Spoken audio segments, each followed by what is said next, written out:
എല്ലാവർക്കും നമസ്കാരം. എത്തിയിരിക്കുന്ന എല്ലാ മീഡിയ പ്രവർത്തകർക്കും, മീഡിയ ആൾക്കാർക്കും, അപ്പം ഓഫീസിൻ്റെയും അതിൻ്റെ പിന്നിൽ പ്രവർത്തിച്ച എല്ലാ ആൾക്കാരുടെയും പേരിലുള്ള നന്ദിയും സ്നേഹവും അറിയിപ്പിക്കുന്നു. ഈ ബാഡ് ബോയ്സ് എന്ന മൂവി ഏതാണ്ട് 5 മാസം കൊണ്ട്, ഇതിൻ്റെ സ്ക്രിപ്റ്റ് നമ്മുടെ വന്നപ്പോൾ ഏതാണ്ട് 5 മാസം മുമ്പെയാണ്. പിന്നെ അതിൻ്റെ സ്ക്രിപ്റ്റ് കറക്ഷൻ കാര്യങ്ങളുമായിട്ട് ഞങ്ങൾ പോയി. കഴിഞ്ഞ 90 ദിവസം, ഇല്ലെങ്കിൽ ഏതാണ്ടൊരു 90 ദിവസം കൊണ്ട് ഇതിൻ്റെ ബാക്കിയുള്ള പണികൾ 55 ദിവസം കൊണ്ട് ഇതിൻ്റെ ഷൂട്ട് കഴിഞ്ഞു. ഇപ്പോൾ ഷൂട്ട് കഴിഞ്ഞിട്ട് ഏതാണ്ട് ഇപ്പം 40 ദിവസത്തോളമായി. ഈ 40 ദിവസം കൊണ്ട് വളരെ വളരെ കഷ്ടപ്പെട്ടാണ് ഇതിൻ്റെ ടെക്നീഷ്യൻസ് ഇതിനെ കംപ്ലീറ്റ് പണി കഴിച്ചത്. എല്ലാ ജോലികളും കഴിഞ്ഞു. വളരെ ഭംഗിയായിട്ട് എല്ലാം പൂർത്തീകരിച്ച് നാളെ നിങ്ങളുടെ മുമ്പിലേക്ക് ഈ സിനിമ സന്തോഷമായിട്ട് ഞങ്ങൾ വിൽക്കുകയാണ്. നിങ്ങൾക്കിത് ഇഷ്ടപ്പെടും, തീർച്ചയായിട്ടും ഇഷ്ടപ്പെടുമെന്നുള്ള പരിപൂർണ വിശ്വാസം ഞങ്ങൾക്കുണ്ട്. കാരണം ഇതിൽ വർക്ക് ചെയ്ത കുഞ്ഞുകുട്ടി ആപാലവൃത്തം ഞങ്ങൾ, ഇതിൻ്റെ ഡയറക്ടർ തൊട്ട് ഇതിൻ്റെ മെയിൻ ആർട്ടിസ്റ്റ് തൊട്ട് ഇതിൻ്റെ ഓരോരോ ക്രൂ മെമ്പേഴ്സും അവരാൽ കഴിയുന്ന മാക്സിമം ഹാർഡ് വർക്ക് ഇതിൻ്റെ ബെറ്റർനെസ്സിന് വേണ്ടി അവർ ചെയ്തിട്ടുണ്ട്. ഇല്ലെന്നൊരിക്കലും എനിക്ക് പറയാൻ പറ്റില്ല. ആസ് എ പ്രൊഡ്യൂസർ അവരുടെ കൂടെ താങ്ങും തണലുമായി നിന്ന് ഞാനും എന്തൊക്കെ സപ്പോർട്ട് നമ്മുടെ സൈഡിൽ നോക്കുമോ ഇത് കംപ്ലീഷൻ ടൈമിൽ ചെയ്യാൻ വേണ്ടി. കാരണം ഇത് ഓണത്തിന് റിലീസ് ചെയ്യണമെന്ന ഒരു ആഗ്രഹമുണ്ടായിരുന്നു. രണ്ടാമത് ഈ സിനിമ ഓണത്തിന് ഒരു ഫെസ്റ്റിവൽ മൂവിയുടെ സോണറിലാണ് വന്നിരിക്കുന്നത്. ഇതൊരു ഫെസ്റ്റിവൽ മൂവിയാണ്. അതുകൊണ്ട് മാത്രമാണ് ഞങ്ങൾക്ക് ഇത് ഓണത്തിന് തന്നെ ഇറക്കണമെന്നുള്ളൊരു ഇൻറ്റൻഷനോടുകൂടി നമ്മൾ തീർക്കാൻ വേണ്ടി രാവും പോലും വർക്ക് ചെയ്തത്. അപ്പോൾ ആ പരിശ്രമം നമ്മുടെ കംപ്ലീറ്റായി, ആ മിഷൻ കംപ്ലീറ്റായി. നാളെ ഫസ്റ്റ് ഷോ വനിതാ തിയേറ്റർ ടോക്കീസിൽ വെച്ച് എടപ്പള്ളിയിലുള്ള 10 മണിക്ക് നമ്മൾ റിലീസ് ചെയ്യുകയാണ്. നാളെ ഓൾ ഇന്ത്യയിൽ ഈ മൂവി റിലീസ് ചെയ്യും. അത് കഴിഞ്ഞ് GCCയിൽ സെപ്റ്റംബർ 20 തൊട്ട്, GCC other entire world September 20 തൊട്ട് റിലീസ് ചെയ്യും.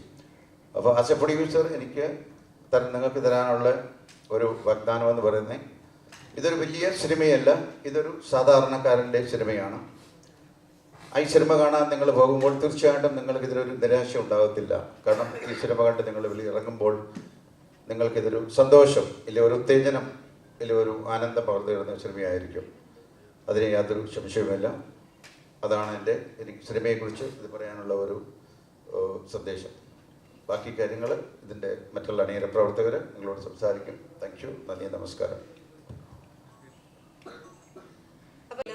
മുഖം കണ്ടു, എങ്ങനെയാണ് സിനിമയിൽ വരുന്നത്, എല്ലാവർക്കും ആകാംക്ഷയുണ്ട്.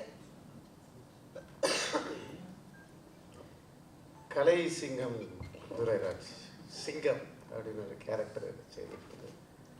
ഏകദേശം എൻ്റെ സ്വഭാവം തന്നെ ഞാൻ ക്യാരക്ടർ പ്രൊഡ്യൂസറായിട്ട് അഭിനയിച്ചിരിക്കുന്നു. ഇൻട്രസ്റ്റിംഗ് ഫാക്ടേഴ്സ് ഉണ്ട്. ഞാൻ ഈ ട്രെയിലറല്ല ഡബിങ് പോയ സമയത്തും ഞാൻ കണ്ട ഒരു കാര്യം, ഇപ്പോൾ ഓണമില്ലയാ, ഓണം ഫെസ്റ്റിവലിൽ നമ്മളൊരു പടം കാണാൻ കയറുമ്പോൾ ഓരോരോ ഫ്രെയിമിലും ഭയങ്കര കളർഫുൾ ആയിട്ടുണ്ട്. പ്രൊഡ്യൂസർ ഹമ്പിളായിട്ട് പറഞ്ഞു ചെറിയ പടം എന്നല്ല കേട്ടോ, കോടികൾ മുടക്കിയിട്ടുണ്ട്. എനിക്ക് ശമ്പളം കൊടുത്തിട്ടില്ല, ചുമ്മാ പറഞ്ഞതാ.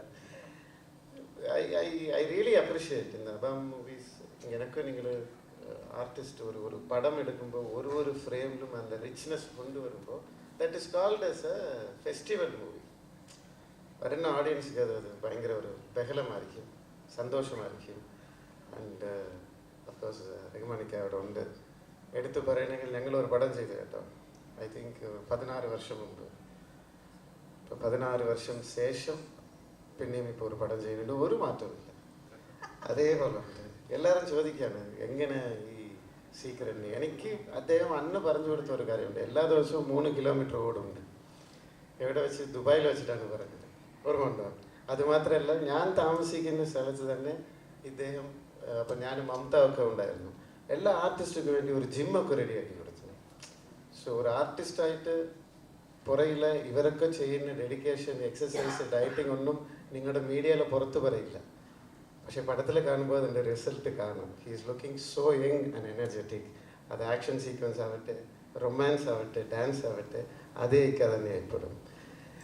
ആൻഡ് വേറെന്താ പറയുക, ആസ് ഐ സെഡ് ഒരു ഗസ്റ്റ് അപ്പിയറൻസ് തന്നെയാണ്, പക്ഷേ പവർഫുള്ളായിരിക്കും. പിന്നെ ഇക്ക പറഞ്ഞു കോൺട്രവേഴ്സി ചോദ്യങ്ങളൊന്നും ചോദിക്കേണ്ട, ഓണം നല്ല ഒരു പടം. അഫ്കോഴ്സ് ഞാനും ഇക്കാവും പ്രൊഡ്യൂസറും എല്ലാവരും വന്നിരിക്കുന്നത് ബാഡ് ബോയ്സ് പടത്തോടെ പ്രൊമോഷനുക്ക് വേണ്ടി. പക്ഷേ ടിനി ടോം ആ ഉദ്ദേശത്തിലല്ല വന്നിരിക്കുന്നത്. ഏത് കോൺട്രവേഴ്സി ആണെങ്കിലും ടിനി ടോം എടുത്ത് മുഖം നോക്കി ഓപ്പൺ ആയിട്ട് നിങ്ങൾ പറയാം. ഏത് കമ്മിറ്റി ആയാലും പുള്ളി ഒന്നും പേടിക്കാത്ത ഒരു മനുഷ്യനാണ്. അപ്പോൾ അങ്ങനെ തുടങ്ങാൻ കേട്ടോ. അപ്പൊ എന്തിനും തയ്യാറായ ടിനി ടോം ആണോ?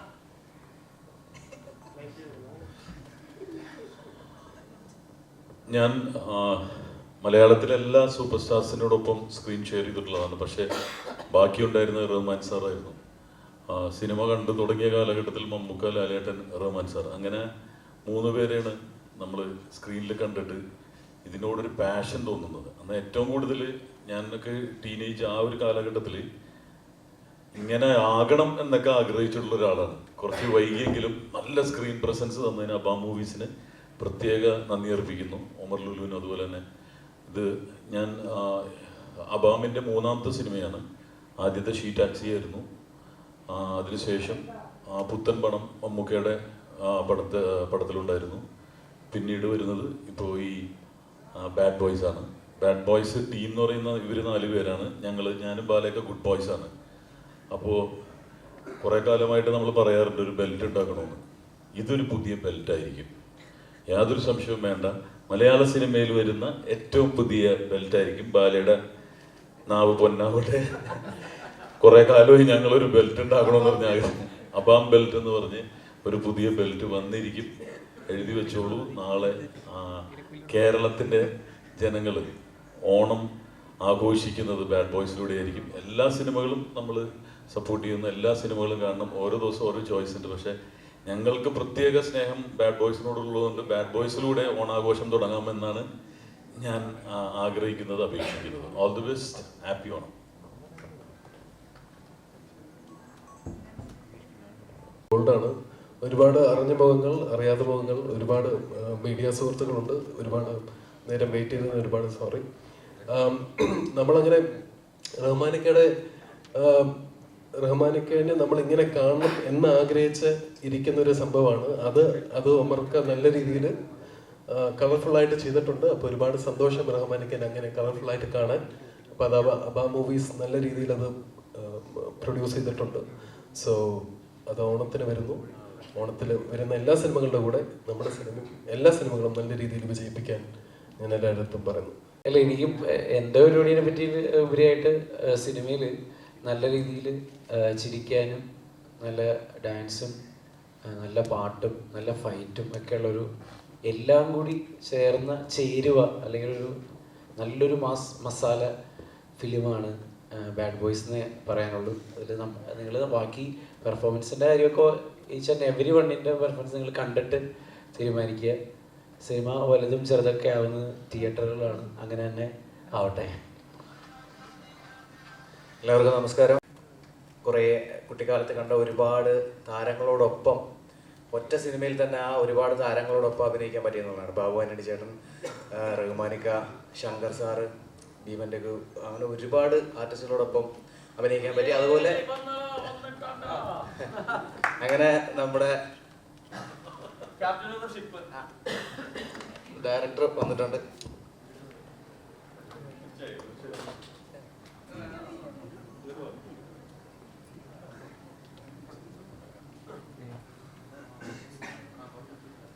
അപ്പോൾ അങ്ങനെ ഒരു ഭാഗ്യം ഈ സിനിമയിലൂടെ കിട്ടി.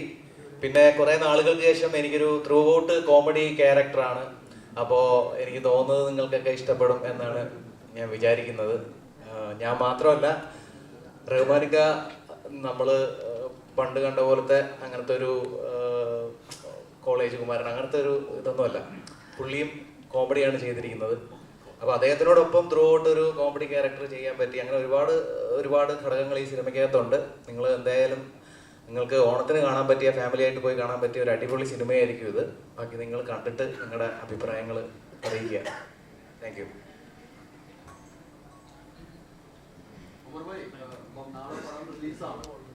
ഹലോ, ഹായ്, നമസ്കാരം. ഞാൻ കാരണം കുറച്ച് ലേറ്റായി. ഇന്ന് ക്യൂബിൽ അപ്ലോഡ് ചെയ്ത് ഇതിന്റെ പ്രോസസ്സൊക്കെ കഴിഞ്ഞ് വന്നപ്പോൾ ഒരുപാട് നേരമായി പോയി. അതുകൊണ്ടാണ് സോറി. ചോദിക്കുക. ഞാൻ പറഞ്ഞിട്ട് പറഞ്ഞാൽ മതി ക്യാരക്ടർ. എല്ലാവർക്കും നമസ്കാരം. ബാഡ് ബോയ്സ് പറ്റി പറയുകയാണെങ്കിൽ ഇതിലെനിക്ക് പ്രത്യേകത എന്ന് പറയുന്നത് ഈ സിനിമ തന്നെ, ഇതിൻ്റെ കഥാപാത്രം, മൊത്തത്തിൽ ഈ സിനിമയുടെ സ്റ്റൈൽ, ഈ സിനിമയുടെ എന്താ പറയുക ഹൈപ്പ്, ഇതൊക്കെ എനിക്കൊരു ചാലഞ്ചായിട്ടാണ് കാണുന്നത്.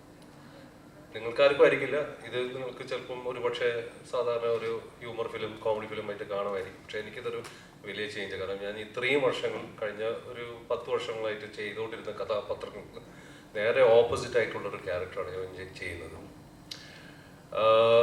കഥ കേട്ടപ്പോൾ ഒരുപാട് ചിരിച്ചു. 3-4 തവണ ഉമറിൻ്റെ അടുത്ത് വന്നു, പല ലൊക്കേഷനും ഈ കഥ പറയുകയും ഇതിൻ്റെ ഒപ്പം നമ്മുടെ സാരംഗ് ജയപ്രകാശ് പുള്ളി ഈ കഥ പറയുമ്പോഴും ഓരോരുത്തരുടെ വോയിസിൽ ആണ് മിമിക്രി ഒക്കെ പറഞ്ഞിട്ടാണ് ഡയലോഗ് പറഞ്ഞത്. ഇതൊക്കെ കേക്ക് എനിക്ക് ഭയങ്കര അന്ന് ഒരുപാട് പൊട്ടിച്ചിരിക്കുകയുണ്ടായിരുന്നു. സിനിമ കഥ ഇഷ്ടപ്പെട്ടു, പക്ഷെ ചെയ്യാനുള്ള ധൈര്യം എനിക്കുണ്ടായിരുന്നില്ല. ഞാൻ ഇങ്ങനെയൊക്കെ ചോദിച്ചു. അപ്പം ഞാൻ ആദ്യത്തെ ചോദ്യം ചോദിച്ചത്, ഈ കഥയുമായിട്ട് എൻ്റെ അടുത്തേക്ക് എങ്ങനെ ഉമറാൻ വന്നത്, നിങ്ങൾ എങ്ങനെ എന്താ കാണുന്നത്, ഞാനൊരു കോമഡി ഇതുവരെ ചെയ്തിട്ടില്ലല്ലോ. അപ്പോൾ പുള്ളി തന്ന ഓർപ്പിലും ധൈര്യത്തിലാണ് സത്യം. ഇത് ഞാൻ പല ഇൻ്റർവ്യൂവിലും പറഞ്ഞിട്ടുണ്ട്, ആണ് ഞാൻ ഇന്ന് ബാഡ് ബോയ്സ് ചെയ്തിരിക്കുന്നത്. പിന്നെ ഇത് ഈ ക്യാരക്ടറിലോട്ട് ഇറങ്ങാൻ തന്നെ ഒരു ചെറിയൊരു ട്രാൻസ്ഫോർമേഷൻ്റെ ആവശ്യമുണ്ടായിരുന്നു എനിക്ക്. അത് എളുപ്പമുള്ള ഒരു കാര്യമായിരുന്നില്ല. അത് ആസ് എൻ ആക്ടർ എനിക്ക് മാത്രമേ അത് മനസ്സിലാക്കൂ, ബാക്കിയുള്ള ആക്ടേഴ്സിനും. അപ്പോൾ സന്തോഷം ഞാൻ ഈ പടം ചെയ്തതിൽ. ആൻഡ് ഈ പടം നമ്മളിത് ഡിസ്കഷൻ്റെ സമയത്ത് ഇത് ചെയ്യുമ്പോൾ തന്നെ എൻ്റെയും ഉമറുടെയും ആഗ്രഹമായിരുന്നു ഒരു ഓണം റിലീസ് ആക്കിയാലോ എന്നൊക്കെ വിചാരിച്ചിട്ട്. എനിക്കും ആദ്യമായിട്ടാണ് ഒരു ഓണത്തിന്, ഒരുപാട് വർഷങ്ങൾക്ക് ശേഷമാണ് ഓണത്തിനൊരു റിലീസ് നമ്മൾ പ്ലാൻ ചെയ്യുന്നത്. പക്ഷേ ഞങ്ങൾക്കിങ്ങനെ സ്വപ്നം കാണാൻ പറ്റുള്ളൂ, ആഗ്രഹങ്ങളുണ്ട്, മോഹങ്ങളുണ്ട്. പക്ഷേ ഇതിനൊക്കെ റെഡിയായിട്ട് നമ്മുടെ ഫിനാൻഷ്യൽ ബാക്കിംഗ് വേണമല്ലോ. അങ്ങനെയാണ് നമ്മൾ അബാ മൂവീസ്, എബ്രഹാം മാത്യൂസ്, ഷീലു എബ്രഹാം ഞങ്ങൾക്ക് ഒപ്പം സഹകരിച്ചുകൊണ്ട് ഈ പടത്തിന്, എനിക്കിപ്പോഴും ഓർമ്മയുണ്ട്, എൻ്റെ റൂമിലിരുന്നിട്ട് മാത്യു സാർ എൻ്റെ അടുത്ത് എന്ത് വന്നാലും ഞാനിത് ഓണത്തിന് റിലീസ് ചെയ്തിരിക്കുമ്പോൾ അമ്മൻ ഒരു കാര്യത്തിലും ടെൻഷൻ ആവണ്ട, ഈ പടം ചെയ്യാനും പുള്ളി എനിക്ക് ധൈര്യം തന്ന ആളാണ്, സത്യം. And thank you Abraham, thank you so much. ഉമറുടെ അടുത്ത് ഞാൻ നന്ദി പറഞ്ഞില്ല. ഉമറെ ഞാൻ കാണുന്ന ഒരു ഫ്രണ്ടിനെ പോലെയാണ്, ഒരു ബ്രദർ സ്ഥാനത്ത്. ചേട്ടൻ അനിലെ പോലെ ചേട്ടൻ, ഓക്കെ ചേട്ടൻ. സോ ഈ സിനിമ എന്ന് പറയുന്നത്, ഇത് ടാഗ് ലൈനിൽ തന്നെ കാണുന്നുണ്ട്, ഒമർ ഫൺ ഫിലിം. അതായത് it's a very cool, take it easy kind of ഫിലിമാണ്, ഫീൽ ഗുഡ് ഫിലിമാണ്, ഒരുപാട് ചിരിക്കാൻ. അതായത് ഇതിൻ്റെ അണ്ടർ കറണ്ട് എന്ന് പറയുന്നത് ഹ്യൂമറാണ്. പക്ഷേ ഹ്യൂമർ മാത്രമല്ല, ഇതിൽ നല്ല എമോഷൻസും ഉണ്ട്, നല്ലൊരു കഥ, ഒരു ലൈൻ പോകുന്നുണ്ട്, സ്റ്റോറി ലൈൻ, അത്യാവശ്യത്തിന് ഫൈറ്റും ഉണ്ട്, നല്ല പാട്ടുകളുണ്ട്, ഡാൻസും ഉണ്ട്. സോ ഓണത്തിന് വേണ്ട, ഉത്സവത്തിന് വേണ്ട ഒരു എല്ലാ ഐറ്റംസും ഈ സിനിമയിലുണ്ടെന്നാണ് എൻ്റെ വിശ്വാസം. അത് വളരെ ബ്യൂട്ടിഫുൾ ആയിട്ട് ഒമർ ഇത് ചെയ്തിട്ടുണ്ട്. ഞാൻ സത്യത്തിൽ പറയുകയാണെങ്കിൽ ഈ കഥ കേൾക്കുമ്പോഴൊക്കെ ഡയറക്ടർമാർ അഭിനയിച്ചൊക്കെ കാണിക്കുകയൊക്കെ ചെയ്യും, ഇതൊക്കെ പോലെ ഉണ്ടായിരുന്നു. പക്ഷേ ഇത്ര ഒരു വലിയ സ്കെയിലിൽ എത്തിക്കുമെന്ന് സ്വപ്നത്തിൽ പോലും ഞാൻ കണ്ടില്ല. ഇത് സത്യമാണ്. ഞാൻ ഇങ്ങനെ വരുന്നു, അതുകൊണ്ട് എനിക്ക് ഒരുപാട് ടെൻഷനുണ്ട്. നാളെ റിലീസ് ചെയ്യാൻ പോകുന്ന സിനിമയെക്കുറിച്ച് എനിക്ക് ഒരുപാട് ടെൻഷൻ. സിനിമ നന്നായിട്ടുണ്ടെന്ന് അറിയാം, പക്ഷെ എന്നാൽ പോലും ചെറിയൊരു പേടിയുണ്ട്, ബിക്കോസ് ഇതിൻ്റെ ഹൈപ്പൊക്കെ കണ്ടിട്ട്. And thank U Umar. ഈ വേദിയിലാണെങ്കിലും ഞാൻ ഇതുവരെ നന്ദി പറഞ്ഞില്ല. Thank you so much. And അതോടൊപ്പം തന്നെ ഈ സിനിമ ഇതൊരു വൺ മാൻ ഷോ കളിയൊന്നുമല്ല. ഇതിൽ ഒരുപാട് നടന്മാരുകളുണ്ട്.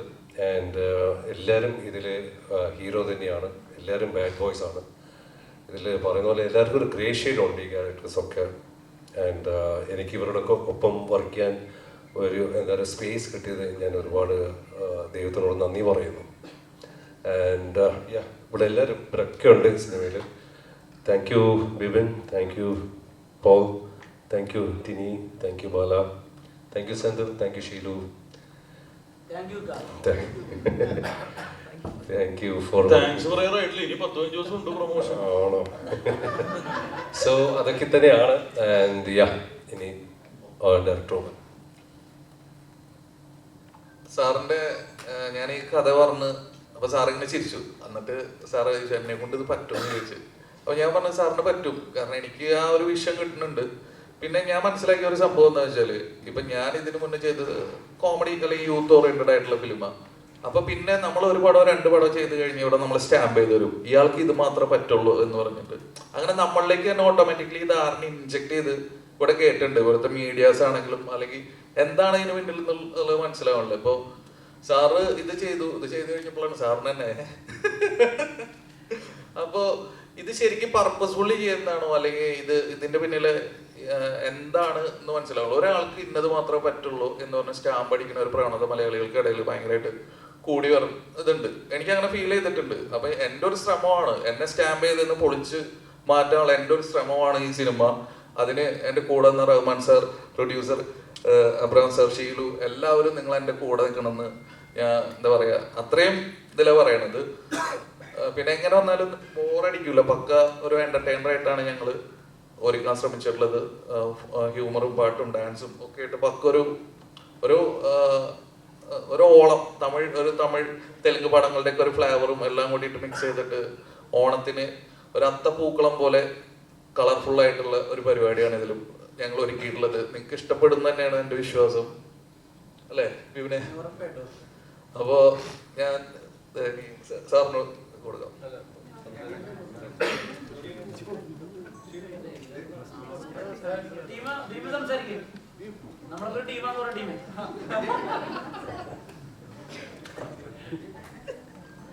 ടീമേ നമസ്കാരം. വളരെ സന്തോഷം വെച്ചാണെങ്കിൽ എൻ്റെ ഈ സിനിമയിൽ എൻ്റെ പേര് ടീം എന്ന് തന്നെ. ഞാൻ ഒരുപാട് നാളായിട്ട് സിനിമയിലൊന്നും കാണുന്നില്ലെന്നാണ് എല്ലാവരുടെയും പരാതി. ഞാൻ 18 വർഷമായി ഈ ഫീൽഡിൽ ഇറങ്ങിയിട്ട്. മലയാള സിനിമയിൽ ഏറ്റവും കൂടുതൽ ഗുണ്ടയായിട്ട് അഭിനയിച്ച വ്യക്തിയാണ്. 100ഓളം സിനിമയിൽ ഗുണ്ടയായിട്ട് അഭിനയിച്ചിട്ടുണ്ട്. പക്ഷേ ഗുണ്ടകളായിട്ട് അഭിനയിച്ചപ്പോഴും ഗുണ്ട തന്നെയായിരുന്നു. പിന്നീട് അതിൽ മാറ്റം ഉണ്ടായത് വിജയ് സാറിൻ്റെ തിരി എന്ന് പറഞ്ഞ സിനിമ അഭിനയിച്ച ശേഷമാണ്. പിന്നീട് ചാൻസ് ചോദിച്ചില്ല. ചാൻസ് ചോദിക്കാതെ എനിക്ക് സിനിമയിൽ അവസരമൊന്നും ഇല്ലായിരുന്നു. അങ്ങനെയാണ് മുരളീധർ സാർ എന്നെ ഈ പടത്തിലേക്ക് വിളിച്ചത്. ഈ സിനിമയിൽ ഞാൻ ഗുണ്ടയല്ല, അത് ആദ്യം തന്നെ പറഞ്ഞോളാം. സ്റ്റാർ മാജിക്കിലൂടെയൊക്കെ ഞാൻ കോമഡിയായിട്ടാണ് ഇപ്പോൾ കാണുന്നത്. അപ്പോൾ ചെറിയ കോമഡി സീനൊക്കെ ചെയ്തിട്ടുണ്ട്. ഇതിൽ ഇത്തിരി മാസ് ഡയലോഗ് തന്നിട്ടുണ്ട്. ഒരു കൊച്ചിക്കാരനായിട്ട് അസലൊരു പച്ച ഒരു കൊച്ചിക്കാരനായിട്ട് അഭിനയിച്ചേക്കണത്. എങ്ങനെ ഉണ്ടാവും എനിക്ക് അറിഞ്ഞൂടാ. എത്രയൊക്കെ സീൻ ഉണ്ടെന്ന് പറയാൻ പറ്റും, എത്രയൊക്കെ സീൻ കട്ടായി പോയെന്ന് എനിക്ക് അറിഞ്ഞൂടാ. എന്റെ പ്രൊമോഷൻ പറയട്ടെ. അപ്പൊ ബാഡ് ബോയ്സ് എനിക്ക് തോന്നുന്നത് ഈ ആർട്ടിസ്റ്റ് ഒരുപാട് പേര് പ്രൊമോട്ട് ചെയ്തിട്ടുണ്ട്. ഞാൻ ചെറിയ വേഷമാണെങ്കിൽ ഞാൻ ഒരുപാട് സ്ഥലത്ത് നമ്മുടെ പടം പ്രൊമോട്ട് ചെയ്തിട്ടുണ്ട്. ഞാൻ പോകുന്ന സ്ഥലത്ത് എല്ലായിടത്തും ബാഡ് ബോയ്സിനെ കുറിച്ച് പറഞ്ഞിട്ടുണ്ട്. അത് തന്നെ എനിക്ക് സന്തോഷം. അപ്പോൾ ഈ സിനിമ എല്ലാവരും കാണുമെന്ന് എനിക്കറിയാം. എല്ലാവരും കാണുന്ന സിനിമയിൽ അഭിനയിക്കാൻ പറ്റിയതിൽ വളരെ സന്തോഷമുണ്ട്. ഇനി തുടങ്ങി സിനിമയിൽ ഞാനും ഉണ്ടാവും. ഇനി ഇറങ്ങുന്ന സിനിമകളിലൊക്കെ ഇനി ഞാൻ ചാൻസ് ഒക്കെ ചോദിക്കാൻ വേണ്ടിയാണ്. വളരെ സന്തോഷം. എനിക്ക് നന്ദി പറയാനുള്ളത് ഇതിൻ്റെ പ്രൊഡ്യൂസറും പിന്നെ മുരളീധർ സാറിന്. പവർ സ്റ്റാർ എന്നൊരു പടം പ്ലാൻ ചെയ്തിട്ടുണ്ടായിരുന്നു.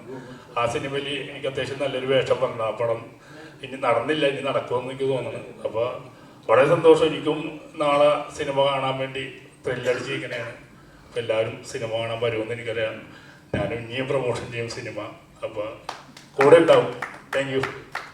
പിന്നെ ഞാൻ നേരത്തെ പറഞ്ഞില്ലേ, ഇതേപോലെ ഞാൻ ഇതിന് മുന്നേ ചെയ്തിട്ടുള്ള പക്ക യൂത്തിനെ കോൺസെൻട്രേറ്റ് ചെയ്തിട്ടുള്ള സിനിമകളാണ്. അപ്പൊ ഞാൻ ആദ്യമായിട്ട് ചെയ്യണ ഒരു ഫാമിലിയും കൂടിയിട്ട് കണക്ട് ചെയ്തിട്ടുള്ള ഒരു സിനിമയാണ്. അപ്പൊ തീർച്ചയായിട്ടും ഇപ്പൊ എന്റെ മുൻ സിനിമകൾ കണ്ടിട്ട് ഇപ്പൊ കുറെ കമന്റ്സ് വരാറുണ്ട്, ഇത് ഫാമിലി ആയിട്ട് കാണാൻ പറ്റുമോ, അതേ യൂത്തിനെ മാത്രം ടാർഗറ്റ് ചെയ്തിട്ടുള്ളതാണോ, അങ്ങനെ ഡബിൾ മീനിങ് കോമഡി ഉണ്ടാവോ? ഇതിൽ അങ്ങനെ യാതൊരുവിധ ഡബിൾ മീനിങ് കോമഡിയോ അങ്ങനത്തെ ഇതൊന്നുമില്ല. ഇത് ഫാമിലി യൂത്തിനും എല്ലാവർക്കും തിയേറ്ററിൽ ഒരേപോലെ വന്ന് കണ്ട് ആസ്വദിക്കാൻ പറ്റുന്ന ഒരു സിനിമയായിട്ടാണ് ഞാൻ ഒരുക്കിയിട്ടുള്ളത്. അപ്പൊ കണ്ട് എൻ്റെ ഫ്രണ്ട്സും എല്ലാവർക്കും നല്ല ഇഷ്ടമായി. അപ്പൊ ആ ഒരു സന്തോഷത്തിലും കൂടിയിട്ടാണ് ഞാൻ ക്യൂബിൽ നിന്ന് വന്നത്. അപ്പൊ നാളെ തിയേറ്ററിൽ നിന്നും ആ ഒരു സന്തോഷം ഞങ്ങൾക്ക് കിട്ടട്ടെ, അങ്ങനെ ഞാൻ പ്രാർത്ഥിക്കും. Thank you.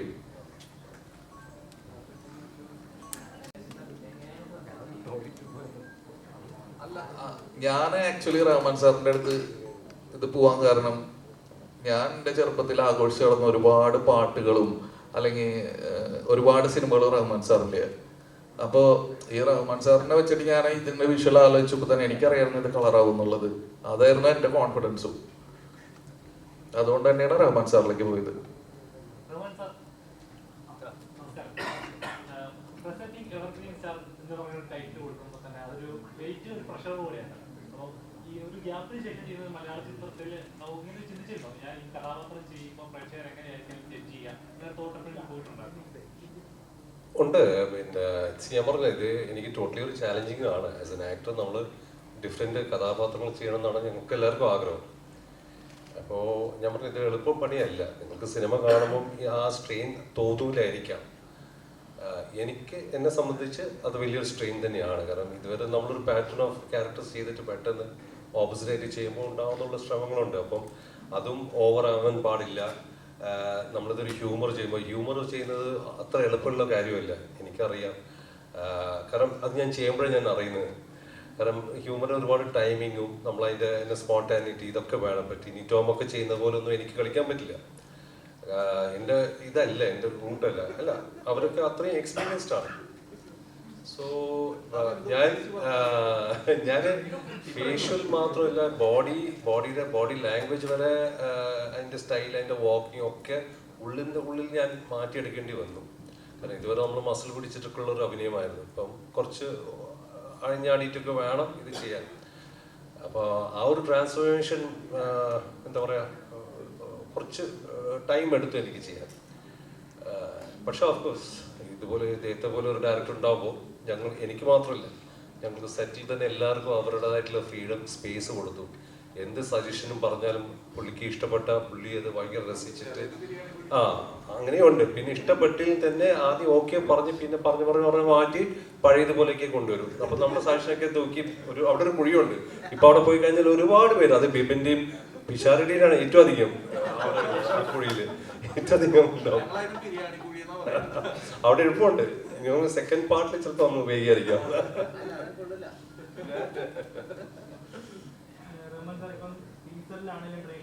കൂടുതൽ ആളുകൾ കമന്റ് ചെയ്തേക്കുന്നത് റഹ്മാൻ സാറിനെ പറ്റിയാണ്. എന്തൊരു മെയിൻ പ്രസൻസ് ആണ് ഈ പടം ഹിറ്റാണെങ്കിൽ ഇനി മലയാള സിനിമയിൽ റഹ്മാൻ സാറിന് നല്ലൊരു ഫേസ് ഉണ്ടാകും എന്നുള്ള രീതിയിൽ. അപ്പം അത്തരത്തിലുള്ള കമന്റുകളൊക്കെ ഞാൻ ഒരു മറുപടി പറയട്ടെ. ഇത്രയും കാലം ഈ ഹെയർ സ്റ്റൈലിൽ ഇപ്പൊ എടുക്കുന്ന ഒരു ഹെയർ സ്റ്റൈലിൽ കണ്ടു. പക്ഷെ ഈ പടത്തിൽ പൂജ നടന്നു. ഞങ്ങളൊക്കെ നേരത്തെ വന്നു. അപ്പോൾ കാരാനിൽ ചെന്നിറങ്ങി വരുമായിരുന്നു. ഷോർട്ട് ഹെയർ കട്ട് ചെയ്തിട്ട് വൈറ്റ് കളർ ഷർട്ട് ഇട്ട് വന്നപ്പോൾ എനിക്ക് എൻ്റെ മനസ്സിൽ തോന്നിയ ഒരു കാര്യം, എവിടെയോ മമ്മൂക്ക പോലെ ഉണ്ടല്ലോ അല്ലേ? ഇത് എനിക്ക് മാത്രമല്ല, ഇതൊക്കെ കൈയടിക്കാം. സംടൈംസ് ഒരു ആർട്ടിസ്റ്റ് ഒരു കഥാപാത്രത്തിൽ റെഡി ആയിട്ട് വരുമ്പോൾ ഒരു മാജിക് സംഭവിക്കും സ്ക്രീനിൽ. അന്ന് എനിക്ക് പടം പൂജയിൽ അത് തോന്നിയത്. മമ്മൂട്ടി സാർ மாதிரி இருக்காருப்பா. இப்போ ட்ரெய்லர் കാണുമ്പോൾ அந்த ஒரு സ്ക്രീനിൽ அந்த ആക്ഷൻ സീക്വൻസ് ബോട്ടിൽ എടുത്ത് അടിക്കുമ്പോഴൊക്കെ എൻ്റെ വീട്ടിലിരിക്കുന്ന സാധാരണക്കാരല്ലേ, ഇല്ല റഹ്മാൻ കാണുമ്പോൾ മമ്മൂക്ക പോലെ ഉണ്ടല്ലോ, ഏതോ റെസിംബ്ലൻസ് ഉണ്ടല്ലോ. அந்த ഹെയർ സ്റ്റൈൽ മാറ്റിയതാണോ ഇല്ല ബോഡി ലാംഗ്വേജ് ആണോ എന്താണല്ലേ വേറെ എന്തെങ്കിലും മമ്മൂക്ക ചെയ്ത ഒരു കഥാപാത്രമാണോ, ഒരു കമ്പാരിസൺ വരുന്നുണ്ട്. അങ്ങ് ഒരു മാജിക് ഫോളോ ആവുന്നുണ്ട്. അത് പടത്തിൽ വർക്കൗട്ട് ആവുമെന്ന് തോന്നുന്നുണ്ട്. ഇല്ല, എല്ലാവരും പറയുന്നു. ഇത് എൻ്റെ ഒരു തനിപ്പെട്ട ഒരു അഭിപ്രായമല്ല.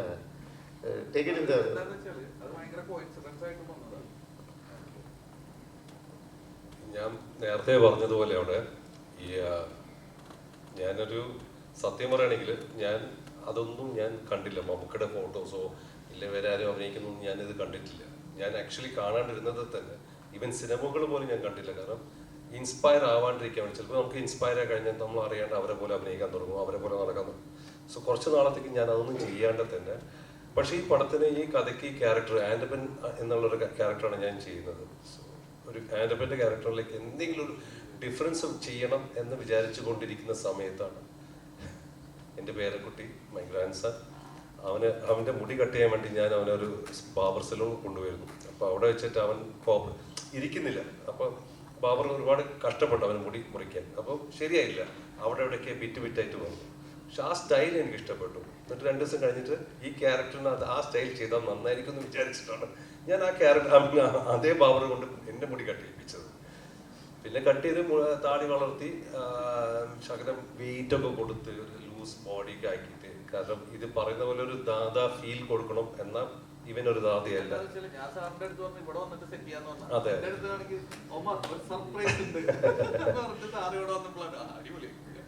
എന്നിട്ട് ഇതെല്ലാം ഇരുന്ന് ഒരു 4-ാം ദിവസം ഞാനും ടിനി ടോം ഇരിക്കും. ഈവൻ ടിനി ടോം എല്ലാവരും കൂടിയും വർക്ക് ചെയ്യുന്നുണ്ടെന്ന് പറഞ്ഞു. പക്ഷെ ആരും സെറ്റിലൊന്നും പറയുന്നത് കേട്ടില്ല. ഞങ്ങൾ രണ്ടുപേരും ഇരുന്ന് ഒരു ഫോട്ടോ എടുത്തു. ഞാനൊരു കറുത്ത ജുബയും മുണ്ടിട്ടിരിക്കുമ്പോൾ ആ ഫോട്ടോ വൈറലായി. അവിടെ നിന്നാണ് ഇത് തുടങ്ങിയത്. ടെർബോ ലുക്ക്, മറ്റേ ടെർബോ ജോസ് ആയിട്ട് ചേട്ടൻ അനിയനായിട്ട് വരുന്നു, ആ സിനിമയിൽ ഗസ്റ്റ് അപ്പിയറൻസ് എന്നൊക്കെയാണ് പലരും കമന്റ് റിവ്യൂസ് ഒക്കെ എഴുതിയിരിക്കുന്നത്. അപ്പോഴാണ് ഞാൻ ഇച്ചക്കയുടെ ഫോട്ടോ കാണുന്നത്. അതാണ് അതിൻ്റെ സത്യം. അല്ലാണ്ട് ഞാൻ അദ്ദേഹത്തിന്റെ സ്റ്റൈലിൽ കോപ്പി അടിച്ചാൽ അറിഞ്ഞിരുന്നെങ്കിൽ ഒരു പക്ഷേ ഞാൻ ആ സ്റ്റൈൽ ചെയ്യില്ലായിരുന്നു. ഞാൻ മാറ്റി പിടിച്ചേക്കാം വേറെ എന്തെങ്കിലും. അത് സത്യം. ഞങ്ങൾക്ക് എല്ലാവർക്കും വിന്റേജ് മലയാള സിനിമയില് ഒരു നൊസ്റ്റാൾജിയ ഉണ്ട്.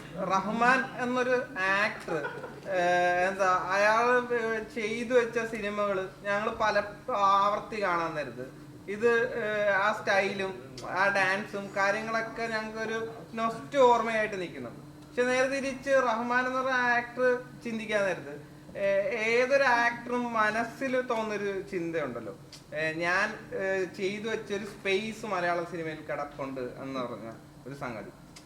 അതിലേക്ക് തിരിച്ചു ചെല്ലണം. ഞാൻ ലീഡായിട്ടുള്ള ചിത്രങ്ങൾ, മലയാള സിനിമയിൽ എൻ്റെ സ്ഥാനം എന്നൊരു ഓർമ്മ എപ്പോഴും മനസ്സിൽ അവശേഷിക്കുന്നുണ്ടായിരുന്നു. അതോടൊപ്പം തന്നെ അതിനൊരു തുടക്കം കുറിക്കലാണ് ഇത്. ഇപ്പൊ നമുക്കറിയാം റീസെന്റ് മലയാള സിനിമയിൽ ജഗദീഷ് ചേട്ടൻ അടക്കമുള്ള പല ആക്ടേഴ്സും അവരുടെ കരിയറിൽ തന്നെ ബെസ്റ്റ് പെർഫോമൻസ് കാഴ്ചവെക്കുന്നത്. മമ്മൂക്ക അടക്കമുള്ള ഒരു സ്പേസ് ഇവിടെ ഉണ്ട്.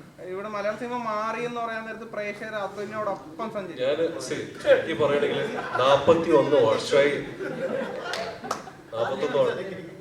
41 വർഷമായി ഞാൻ സിനിമ ഇൻഡസ്ട്രിയിൽ. This is my 41st year.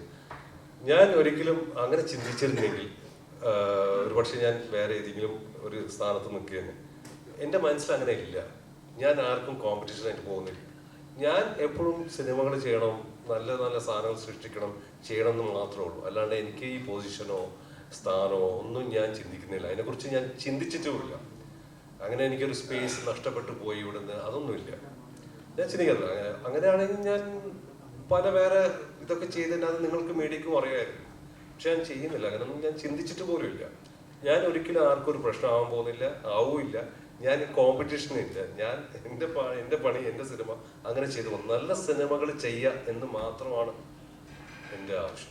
പക്ഷെ മലയാളികൾ ഒരുപാട് മിസ് ചെയ്യുന്നുണ്ടല്ലോ. കാര്യം റീസെന്റ് ബ്ലാക്ക് പോലും അത് ഭയങ്കര കൾട്ടായിട്ട് കാണുന്ന പല ക്യാരക്ടേഴ്സും സംഭവിച്ചിട്ടുള്ള ഒരു ഗ്യാപ്പാണ് മലയാള സിനിമയിൽ വരുന്ന ഗ്യാപ്പിലാണ്.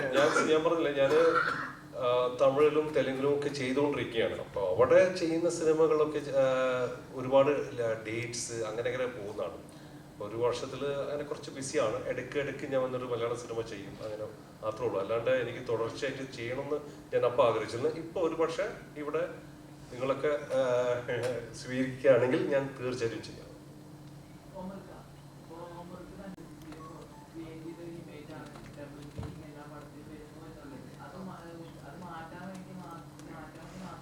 അല്ല, അത് മാറ്റാൻ വേണ്ടി മാത്രമല്ല, എന്നെ സംബന്ധിച്ചിട്ട് എല്ലാ തരം സിനിമകളും ചെയ്യണമെന്ന് എനിക്ക് ഒരുപാട് ആഗ്രഹമുള്ള വ്യക്തിയാണ്. അപ്പോൾ ഇതിലും വലിയ വലിയ സ്കെയിലുള്ള സിനിമകൾ ചെയ്യണം. അപ്പോൾ അതിനു വേണ്ടിയിട്ടുള്ള ഒരു ശ്രമമാണ് ഈ സിനിമ.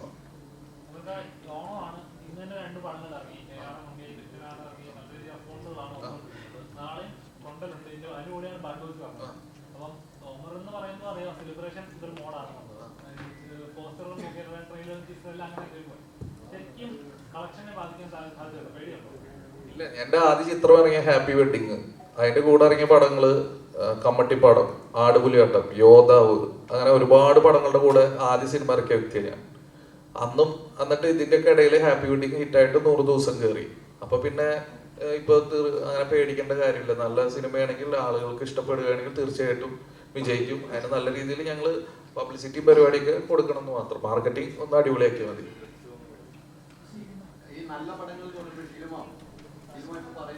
സോറി ഒരു സെക്കൻഡ്. ഇതിന്റെ റൈറ്റർ സാരംഗ് അവിടെ പാത്തു നിൽപ്പുണ്ട്. സാരംഗ് എവിടെ ആയിരുന്നു? ഞങ്ങൾക്ക് ഏറ്റവും വേണ്ടപ്പെട്ട അല്ല, ഇത് ഇവന്റെ ഐഡിയ. ഞാൻ മനഃപൂർവ്വം ഞാൻ അവിടുന്ന് വിളിച്ചപ്പോ ഇല്ല, ഒന്നിച്ചു വന്നതാ.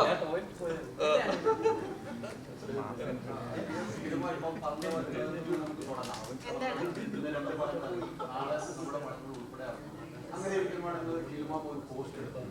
ആ പോസ്റ്റ് ഇട്ട വലിയ രീതിയിൽ ചർച്ച ചെയ്യപ്പെട്ടിരിക്കുകയാണ്. അത്തരം ഒരു പോസ്റ്റ് ഇടാനുള്ള ഒരു പ്രചോദനമില്ല. എന്താണ് സിനിമ വിഷമം എന്താണ്? ഇല്ല, അത് സത്യത്തിൽ അതിനെ ദയവ് ചെയ്ത് മീഡിയസ് വേറൊരു രീതിയിലും അതിനെ വളച്ചൊടിക്കരുതെന്നാണ് എൻ്റെ ഒരു എളിമയോടെയുള്ളൊരു അഭ്യർത്ഥന. അത് ഞങ്ങളുടെ ഒരു വിഷമം മാത്രം ഞാൻ അവിടെ രേഖപ്പെടുത്തിയതാണ്. കാരണം ഈ സിനിമയിലും ഒരു 10-40 ആർട്ടിസ്റ്റുകളോടും വന്നിട്ടുണ്ട്. അപ്പം അവർ 3 സിനിമ ആൾക്കാർ അവരുടെ പടത്തെ തീർച്ചയായിട്ടും പ്രൊമോട്ട് ചെയ്യണം. അവരുടെ ഐക്യദാർഢ്യം, അവരുടെ ഫ്രണ്ട്ഷിപ്പൊക്കെ അവർ കാണിച്ചു.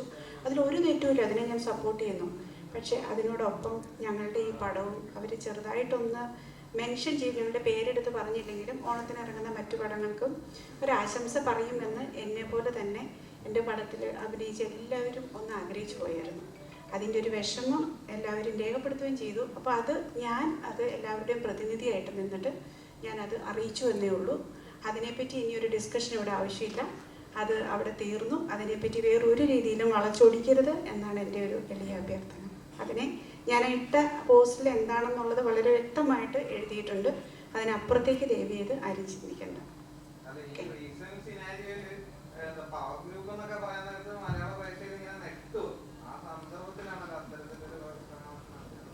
എന്ത് പരാമർശം? ഞാൻ വ്യക്തമായിട്ട് എഴുതിയിട്ടുണ്ടല്ലോ. അത്